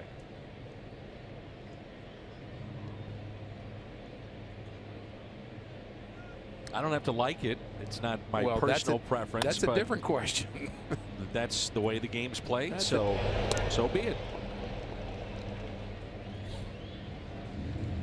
The State Farm perfect pair, Keon Broxton and Tommy Pham. 7th player in Brewers history 2020 season, and 6 players in Cardinals history have done that. The last to do it, Reggie Sanders. It was in 2004. And we were talking a couple of days ago. I said to Rick, I said, imagine that. We had a 2020 guy in 2004, and no one even talks about it because of the MV3. Right.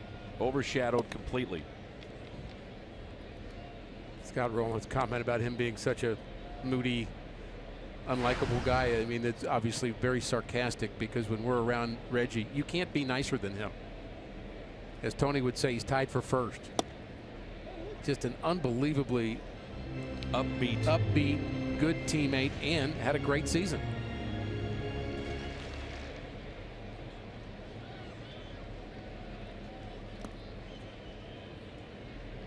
Two balls and 1 strike. And Reggie was a little funnier than I had known him to be as a player, and I noticed that down at the fantasy camp, because he got, let's just say, he dove right into the chicanery.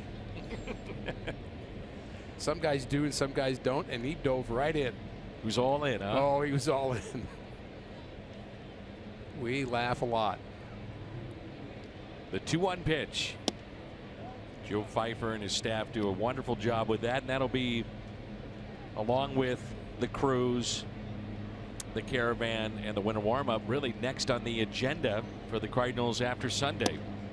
As an organization, they'll do some of the different charitable works around town, especially around the holidays, but in terms of fan interaction, that's probably next on the list. 3-2 pitch. Outside corner, struck him out. So we head to the 7th, and it's 4-1.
At 2:30, the Brewers and Cardinals day baseball, and then we'll wrap up the season at 1:30.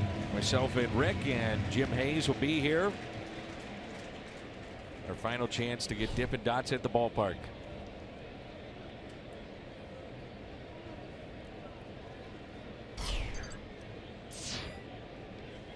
Here's Eric Thames.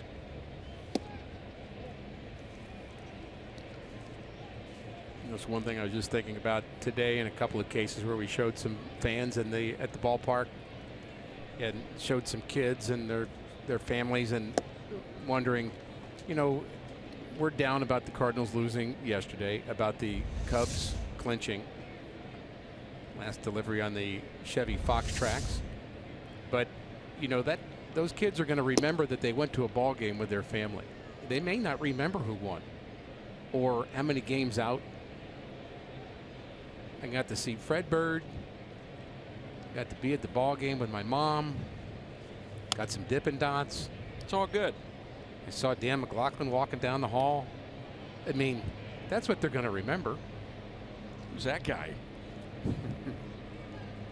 But there is something to that baseball offers, I believe. 31 home runs for Thames, 2 of which have come with runners in scoring position. That's why the RBI numbers are down with all the home runs. He's hit .346 in the month of September. And hits it out of play. Tommy, our director tonight. Brian McCann, our producer. Keith O'Brien and his top assistant, Keith Oberman, with him. Those two are inseparable. They are.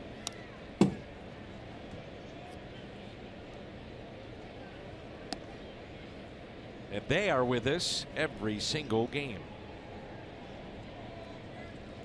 So good September for Thames as the Brewers are playing meaningful games here down the stretch after a tough August.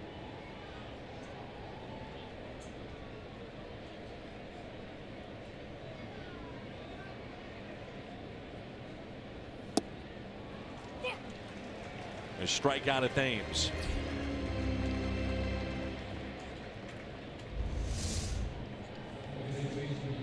Hard slider down and in. Pretty healthy cut. And a pretty strong comment after the swing and miss.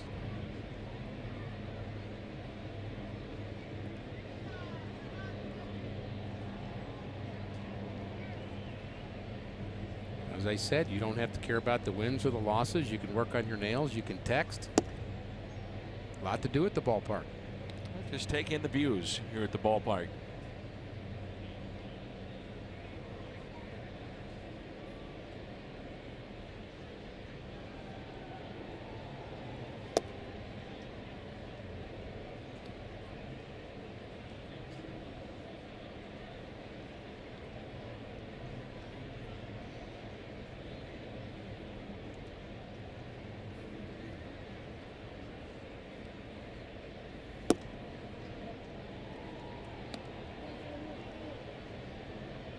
Team record this year. Middle of August, they picked it up 25-16 for the Brewers. They lead this ball game 4-1.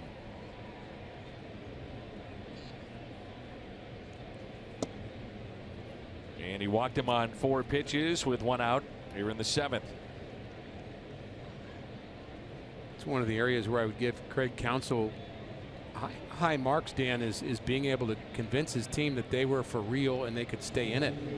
Think about Thames going through his downtime and, you know, some of the injuries that they've had as well, and yet he still kept his team going. You know, there's a saying in Milwaukee when you're at the ballpark, and we talked to some of the guys there, they say, yeah, you know, we're playing well, but there'll be a time where we kind of figure out we're not as good as we think we are, and they'll have their swoon, and they just didn't really have a very long swoon. And so I credit Counsell with keeping his team positive and confident that they could finish in the race. When you talk to those that are with him every day, they say he's done a masterful job of pushing the right buttons. this year to keep them in the race. Talented group, not an overly talented group, not, you know, elite players up and down their lineup. Good, not great.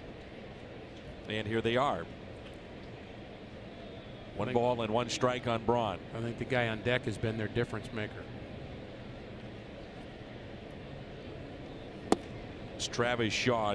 Think about how they took 2 corner spots, and that changed the complexion of their lineup with Travis Shaw, and then with Thames at first base. Took a flyer on him, and that paid off. 62 home runs from their corner infielders.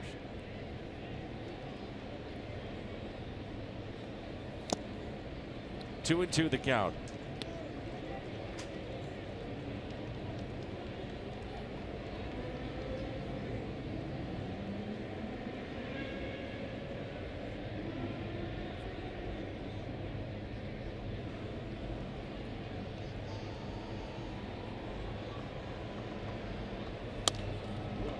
Could be 2.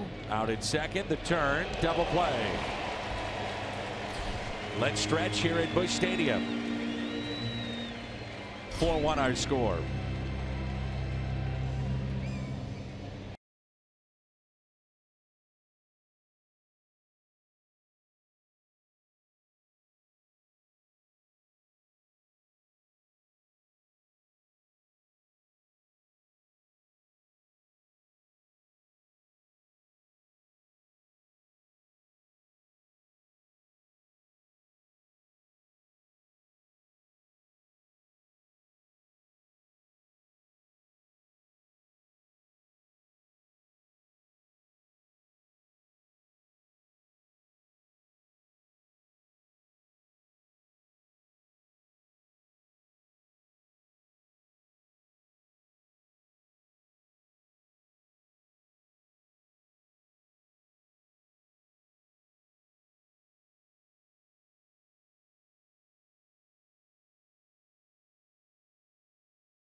The Gateway Honda home run inning. Cardinals hit a home run. The Gateway Honda dealers donate $1,000 to the Make-A-Wish Foundation of Missouri.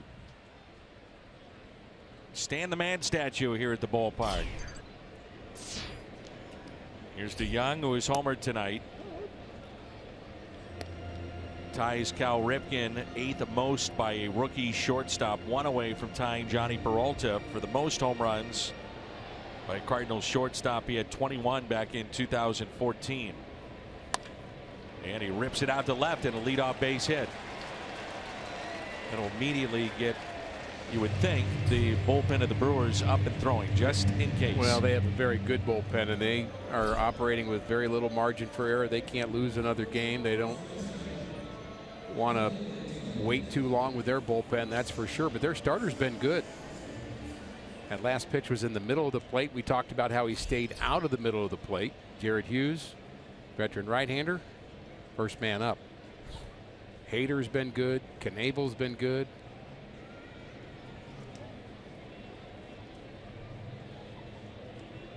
Really good bullpen, 7, 8, and 9. Martinez a foul back.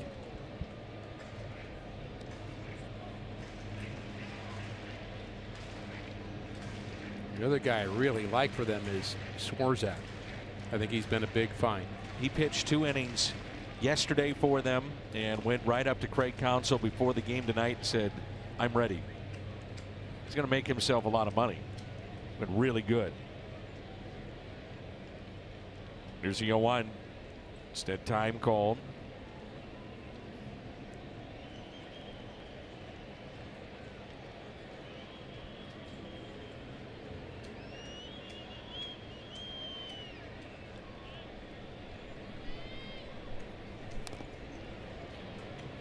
Oh, and 2.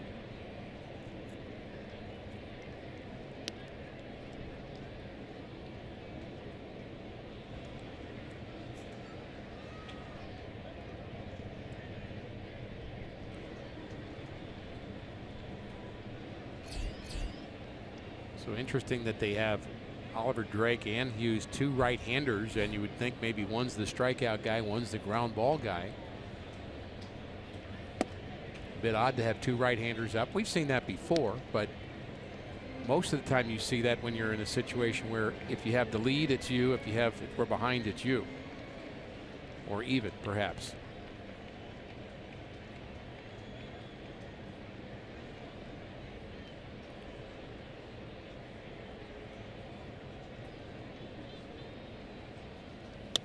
And the 1-2. Diving stop. Out at second. And out at first. Oh, what a double play. Walker, Arcia, Thames. Well, that's a big league double play, and you love good defense. And on a day where Scott Rowland's at the ballpark, defense shining at this moment. 4-6-3. Good strong throw from Arcia. And I wasn't sure he was out, but he certainly was. Walker, you think of him more as a hitter than a fielder. That was a very nice play going to his left. Here's Stephen Piscotty. Remember Walker for the longest time a third baseman. He was a catcher at one point, and then they moved him to second base to find a spot. He's turned into a good one. Terrific play. A couple of ground outs tonight for Piscotty. Finds himself in the hole. 0-2.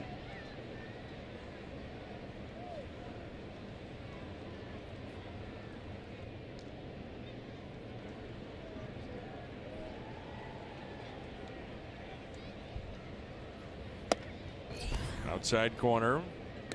If Anderson can get this out, it'll be his longest outing since throwing 7 innings back on June 17th. So when they needed a big start, they're getting it here tonight.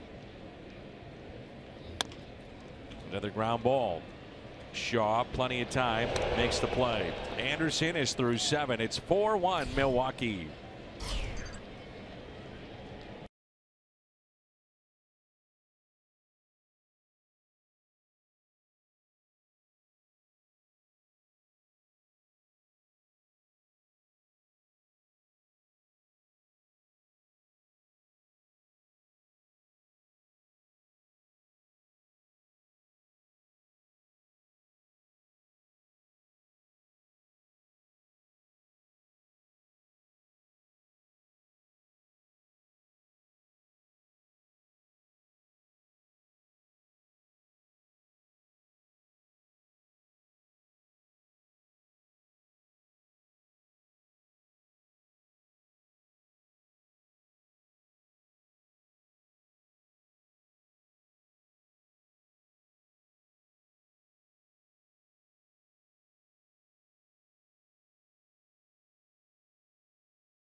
Andy Alcantara, at times electric in his 6 appearances, but you see where there needs to be some refining of what he's got. But you know what? It's been fun to watch.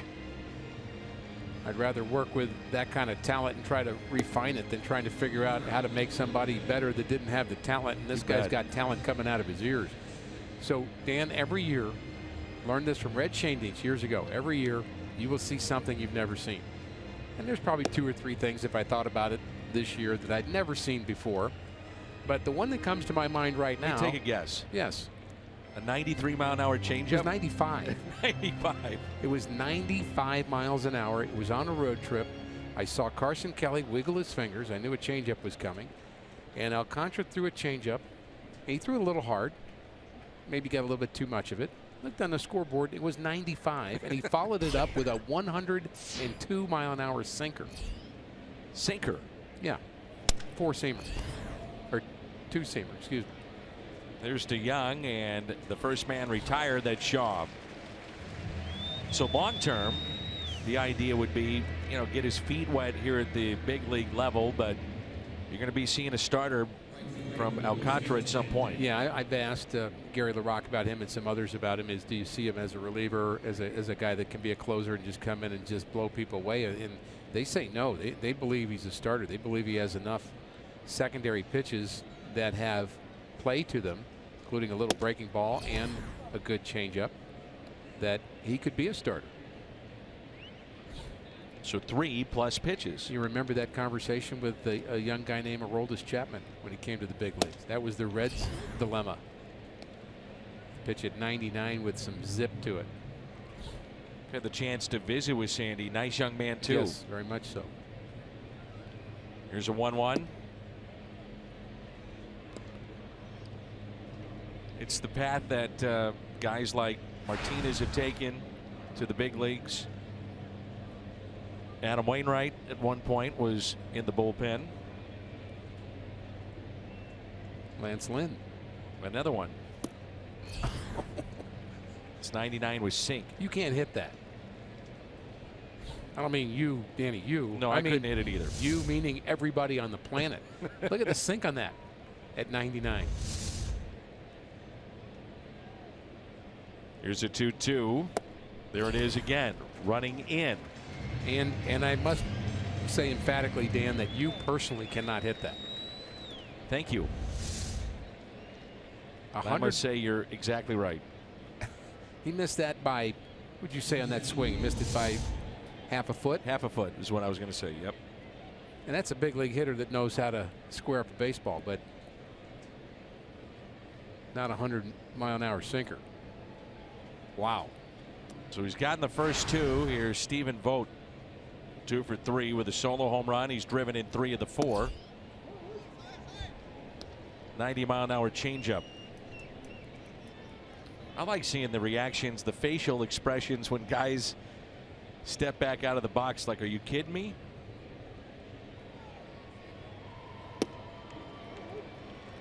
Seeing the changeup, now a breaking pitch.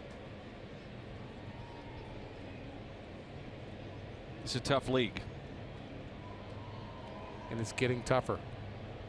Here's the 0-2 pitch. Fastball at 100.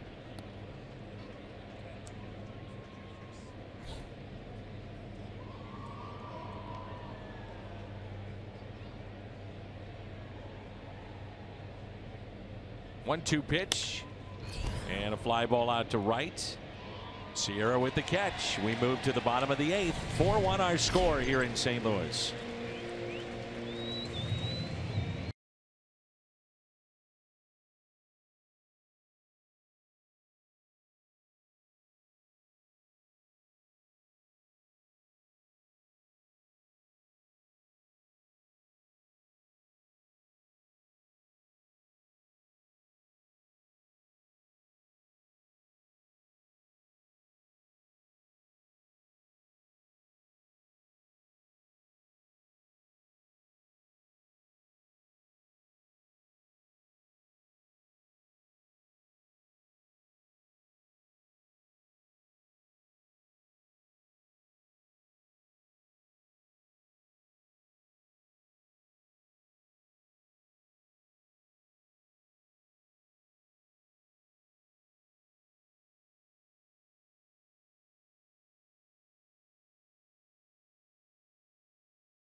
Cardinals baseball is brought to you by Bud Light, famous among friends, and by Ford, the official cars and trucks of the St. Louis Cardinals.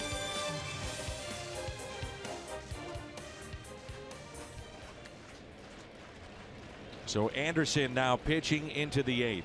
This is exactly what the Brewers were hoping for, and then some. Sierra on the first pitch, fouls it back, hitting .295 against right-handed pitching. 13 for 44.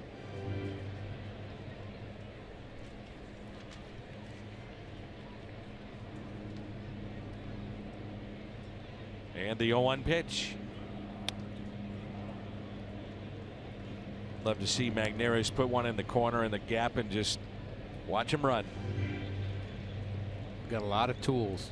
Become a little bit more of a slap hitter than the Cardinals want him to be. That's one of the things that they were working on. I think he got in that habit a little bit. That's just my own opinion. Just watching him, he came up to the big leagues, had such a good start, Dan, but then was against some really tough pitching and just kind of shortened his stroke so much that he got a little bit too much defensive at the plate instead of being aggressive and driving the ball like he can. He's got gap power. Maybe not a home run guy long term, but certainly a gap to gap hitter.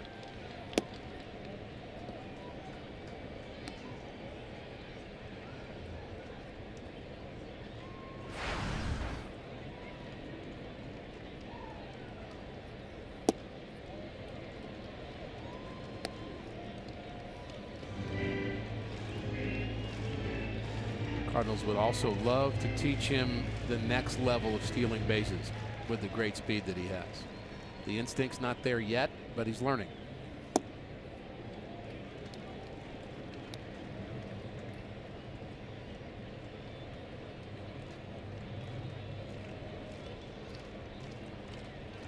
A 3-2 pitch to Sierra. Out of play.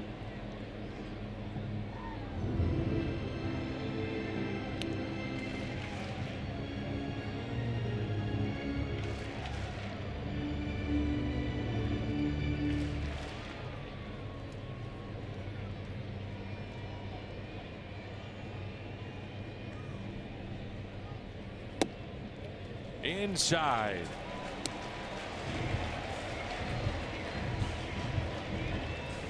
Take a look at our Budweiser What's on Tap. FS1 tomorrow. It'll be the final start for Luke Weaver. Good year for Luke. 7-2, 3.23 ERA. That'll be on FS1. And we'll wrap up the regular season here on Fox Sports Midwest.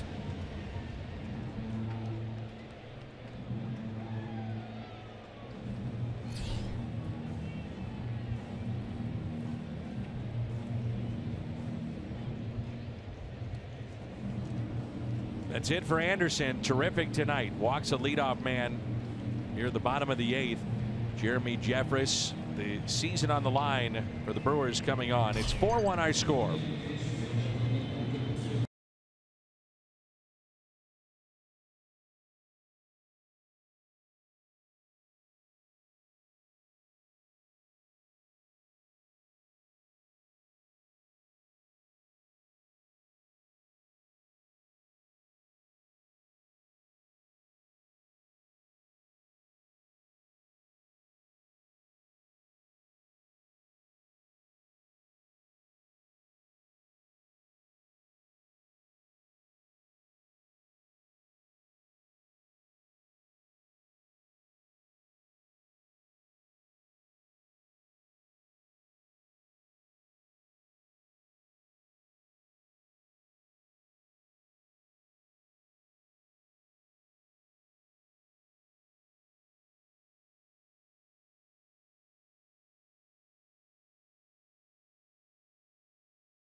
presented by the authority of the Cardinals. It may not be reproduced or retransmitted in any form.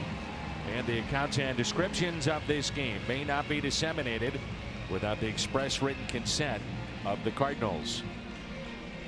Aledmys Diaz, the third baseman tonight, with a runner at first and nobody out. Jeremy Jeffress, third time he's been with Milwaukee. They're happy to have it back. Got a power arm.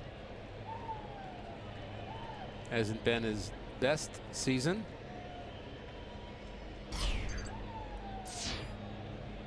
Is a good fastball and a good slider.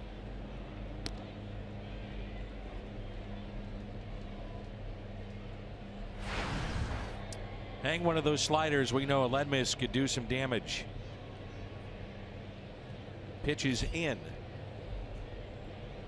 See if they want to throw over here with Sierra. Another aspect of his game that he's trying to improve upon would be better jumps, better reads, which is something you talked about. Driving the ball at the plate, which you mentioned. All part of just trying to get better. That's right. And you can't expect him to be there yet. There's a clear admission, Dan, in all of baseball. This is not an old school guy talking to a young. This is everybody in baseball recognizes that there's more learning going on at the big league level right now. So all the teaching, it's not that he's not been taught in the minor leagues with the Cardinals. I can promise you that. I've seen Ali Marmol work with him. Out at second, the turn, and out. Double play.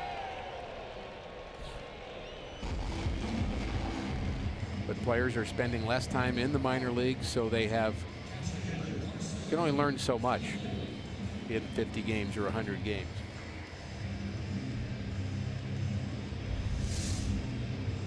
Boy, double plays have been a killer, haven't they? Sure have. Neil Walker right in the middle of it, too. Good turn, and they get Diaz. So Jeffress comes in, gets the double play, 2 outs. Here's Carson Kelly, batting 145 now on the year. Cardinals believe he will hit. We just haven't seen it yet.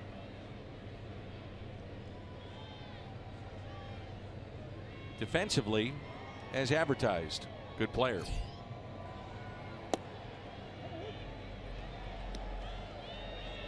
I'm sure part of that too is being a young player and being a backup, not having a lot of time over the last month and a half behind Molina, so timing an issue with that. Not only an issue the last month and a half, but an issue the next 2 years. Or is it 3? 3.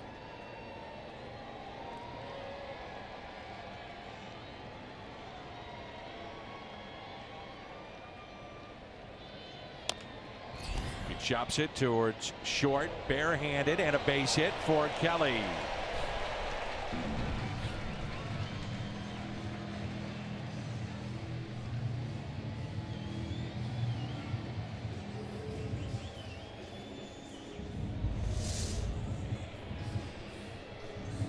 Garcia, a slick fielder, tried it on the bare hand. It probably didn't need to do that. I think he would have had time perhaps to get Carson Kelly, who doesn't run all that well. Tried to make the great play, but there's another player I like in our division. Garcia. Pretty slick. Came in this year rated as the #1 prospect for the Brewers in their organization, and plays every day, plays hard. They appreciate his work ethic. They think he's going to be a superstar. So 2 outs, runner at first, and here's Bader.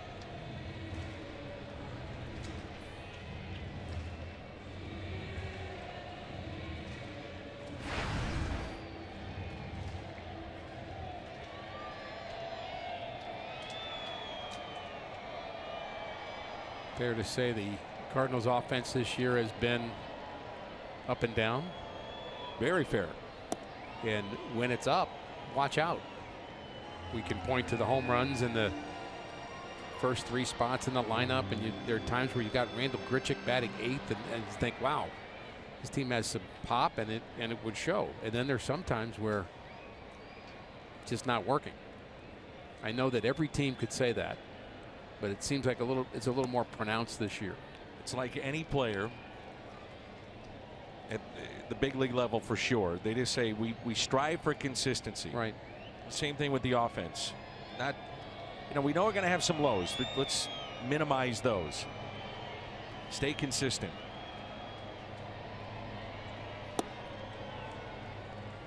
We saw the high during the 8-game winning streak. Offense was clicking. It seemed like this club, no one was going to get them out. How can you beat them? Right. Well, the times where it's not working and not clicking, that's when you have to kind of grit it out and find a way to get a couple of runs and frankly just get more runs than the other team. I mean, if you're going to have a winning team, you're going to need to win some games 10-9 and some games 2-1. And the Cardinals have not done very well in close games this year. Talked about not being very proficient within the division as well. But again, I think that's part of the learning curve, especially for some of the younger players. 2-2 pitch to Bader. And he struck him out. And with that strikeout, we head to the 9th. It's 4-1 Milwaukee.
The second inning of work.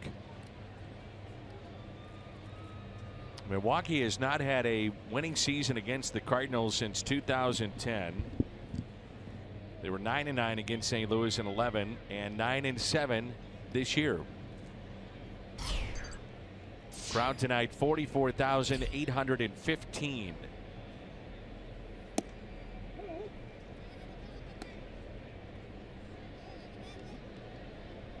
Milwaukee trying to keep pace with the Rockies, and 2 games to go. Looks like they'll be, barring a comeback, 2 games out. Got to win out, need some help. 44,815. Started to say this earlier, Dan, and we were talking about the role of a spoiler, and made the comment that you don't really get a trophy for being a spoiler. And I don't know that any team wants that kind of label. We heard Clint Hurdle talk about that when the Cardinals were in Pittsburgh. He said, I don't really like that term. He said, I just want our team to win every night. That's what we do.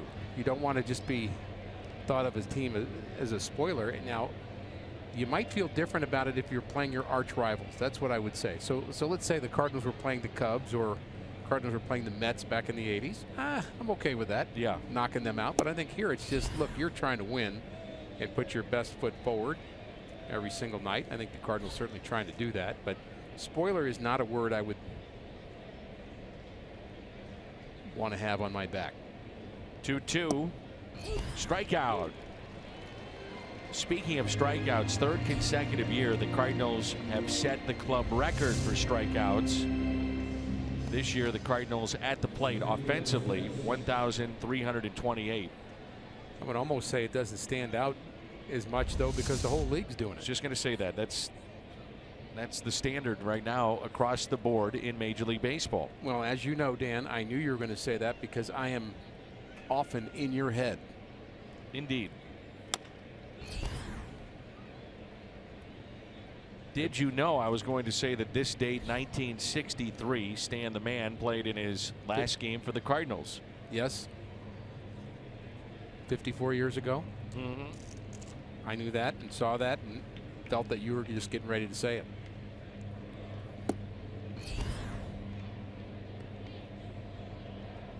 Anything else? I get in your head. I bring my pith helmet, my flashlight. Uncalled for.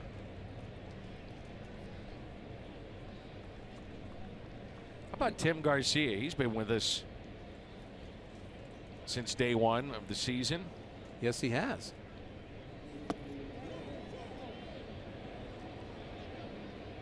Tim, one of the great characters in St. Louis sports television history.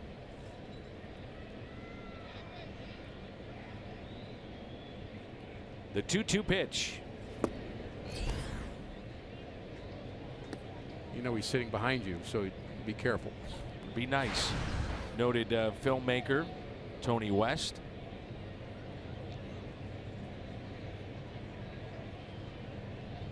Working hard cameras. And now a one-out walk.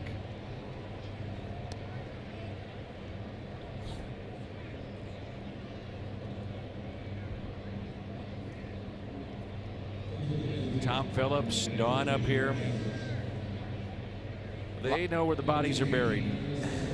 Well, there's a lot to put on a telecast every night, and it's team and team effort, and people have to do a lot of roles that fit their capacities and capabilities for us to be able to watch Cardinal baseball every night.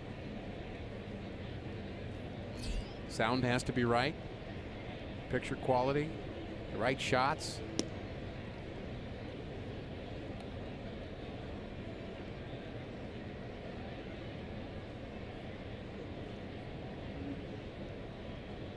Making sure you're happy.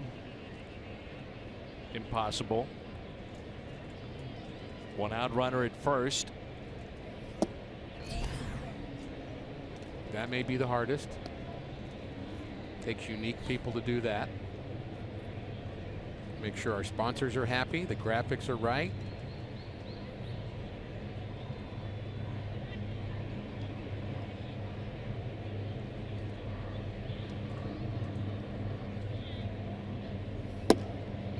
Mentioned that Tony West is a filmmaker, and if you get a chance to look and find his film, independent filmmaker, The Safe Side of the Fence.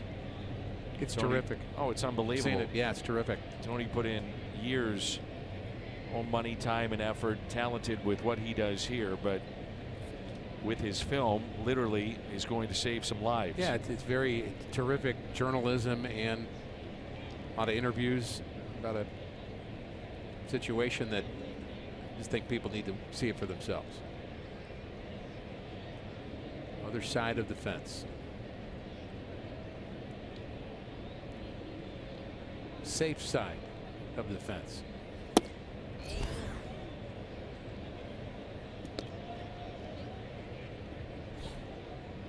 Story of the folks that worked at nuclear plants and those that worked here in St. Louis. Families, friends of those that have and then suffered afterwards have all come to Tony in tears, hugs, thank yous. Labor of love for Tony, but appreciative responses from others, no question. And we're lucky we can call him a friend. 3-1 pitch. Down low to Eric Sogard. Ryan Sheriff, the lefty, throwing in the Cardinals pen. See Sheriff, he would face Thames here. But you might want to find out, and this is what you're talking about. Do you want to find out about Alcantara in a spot like this against Thames, or if you're still in contention, you're talking about there's no chance that a right-hander faces Thames in this spot? Yeah, I mean, if it's a 1-1 game and a playoff spot on the line, you do something different. But Alcantara is a guy that you're going to count on to be a starting pitcher at some point. And, you know, one of the ways you learn how to pitch, Dan, is by doing it. Yeah. I mean, you can sit Alcantara in a classroom and say, okay, you get a couple of guys on and you're facing a dangerous left-handed hitter late in the game. You should do A, B, C, D. And, you know, he can make a note about that. He can remember that. He can agree with you. He could even see somebody else do it. But he's got to do it. And he has to have that opportunity to do it.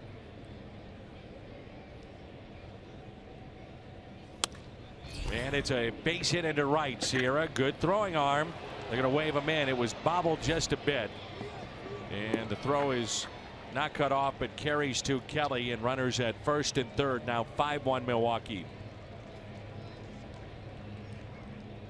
I don't think that's going to be an error on Sierra. I think he would have maybe scored anyway. It could have been closer than it was. But Sierra certainly showed off his arm after bobbling it. He was rushing it hard. I liked him doing that. He just hit off the key heel of his glove, and for that extra second. But how about this throw?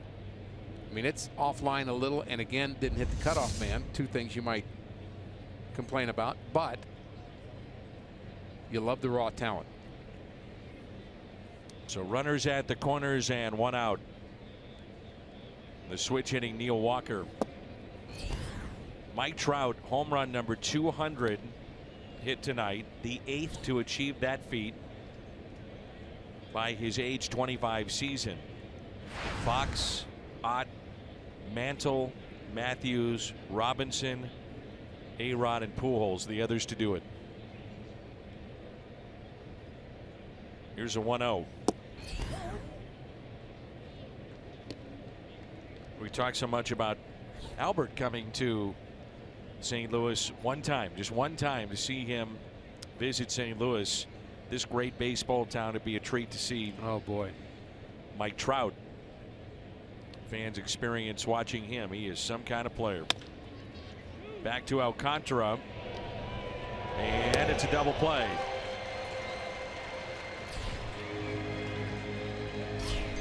(5-1) Milwaukee.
Move to the bottom of the 9th, and the Brewers leading game 1 of this 3-game series.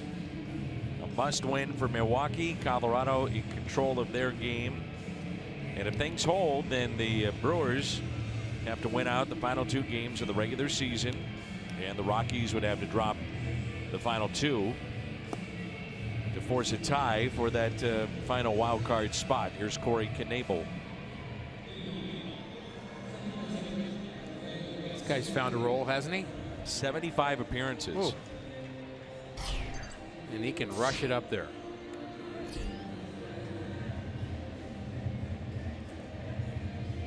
You know, it's one of the things that happens in a season, Dan. Some players don't play as well as you thought they would. Some players come out of nowhere, and some players get better. And the way you win is you have more players come out of nowhere and get better than the other team. And Knebel would be in that list. I'm not saying he was a bad pitcher before, but he just keeps getting better and better. Here's a 1-0 to Garcia. Don't you think you find that with the bullpens too, because they're so unpredictable year after year? And next year will be a different story. Here's a 2-0 pitch. And a fly ball into center field. One away. If you asked me in spring training which Cardinal reliever would have a better year this year, Kevin Segrist, Trevor Rosenthal, Sun Hwan Oh, or John Brebbia, my answer would have been, who's John Brebbia? Who's John Brebbia? Right. And he had a pretty good year, I'll say. There's Tommy Pham. He'll have 2 games to go. 1 at bat here left tonight to try to get to 25 home runs. He's at 23. He's at that stolen base mark. Just trying to make it a 25-25 season.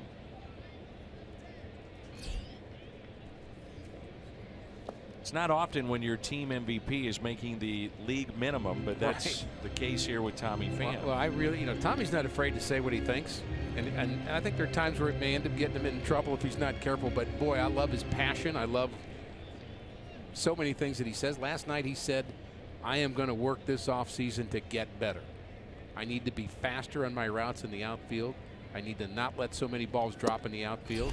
I need to steal bases better, picked off less, get better jumps. I mean, this is a guy that is about getting better. And he's got a passion and a drive that you just don't see in everybody. Here's a 1-2, and he struck him out. That pitch at 98.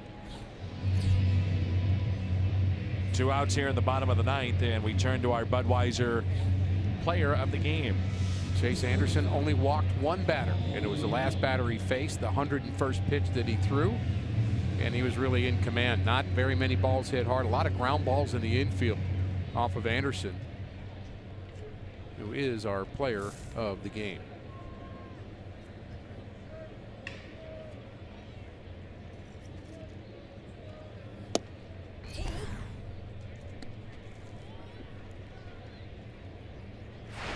On the count on DeYoung, who is homered tonight to account for the only run for St. Louis.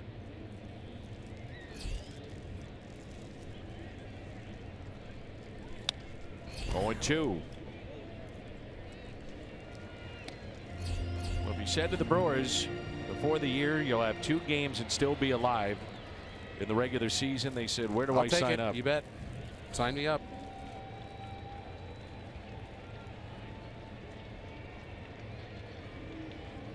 And the 0-2 fouled back.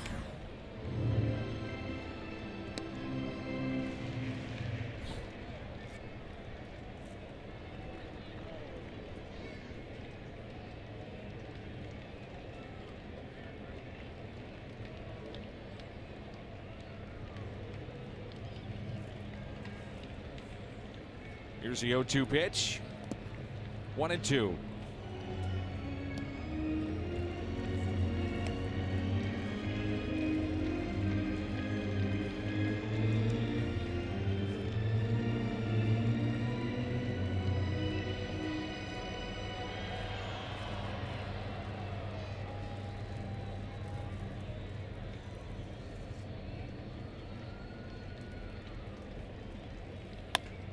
And a base hit into left.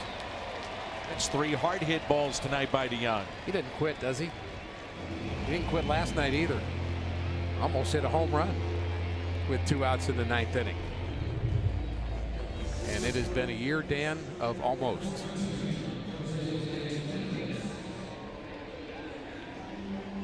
The Does a good job of keeping his hands inside the ball. That pitch inner half, but hits it hard. Good at bat. There's Jose Martinez with 2 outs and a runner at first.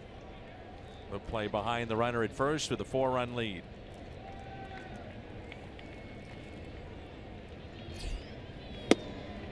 Fastball taken high. Swarzak, Knebel, and Jeffress been used an awful lot down the stretch by Milwaukee. That trio has been good. They've got a couple of lefties that they like in their pen as well. I think there's a difference between being used and winning and being used and losing. Yeah. When you're used a lot and you're winning, you don't feel it as much. You feel a little better, right? It's all good. Yeah. Fielder's indifference for Paul DeJong. Takes the bag at second.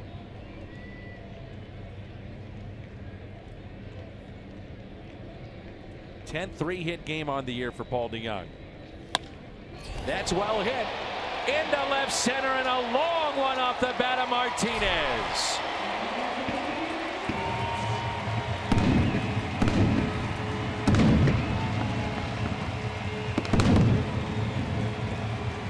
I'm guessing the thumb feels better.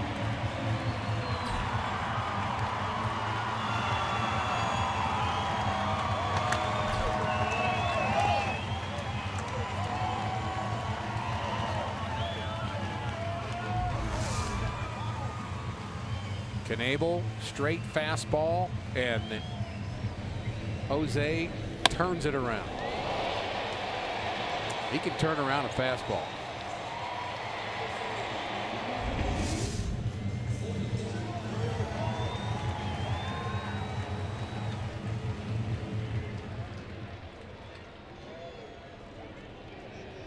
You want me to say a bloop and a blast here? Do it.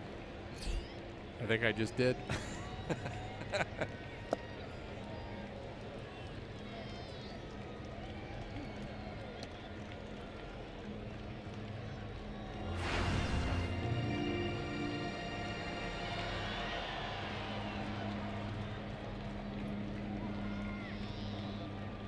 Here's a 1-0 pitch to Luke Voit.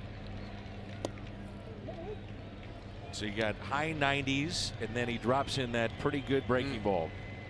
And at times it's not pretty good, it's exceptional. Here's a 1-1 pitch to Luke Voit. And there it is again.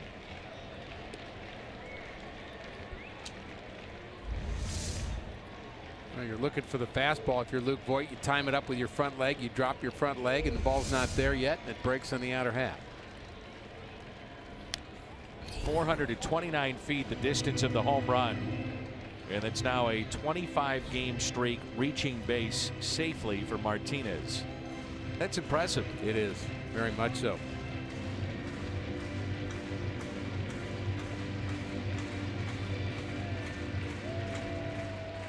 And young lady, a happy fan. All right, she got the souvenir. And the ball game comes to a close. Strikeout of Luke Voit, the final of 5-3. And the Brewers and Craig Counsell are still alive.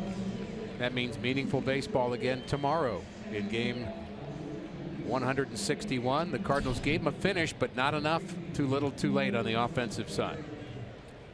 Make sure you stay with us. The postgame show is coming up. They'll take you all around the league. Major League Baseball. 5-3 the final. Brewers still alive.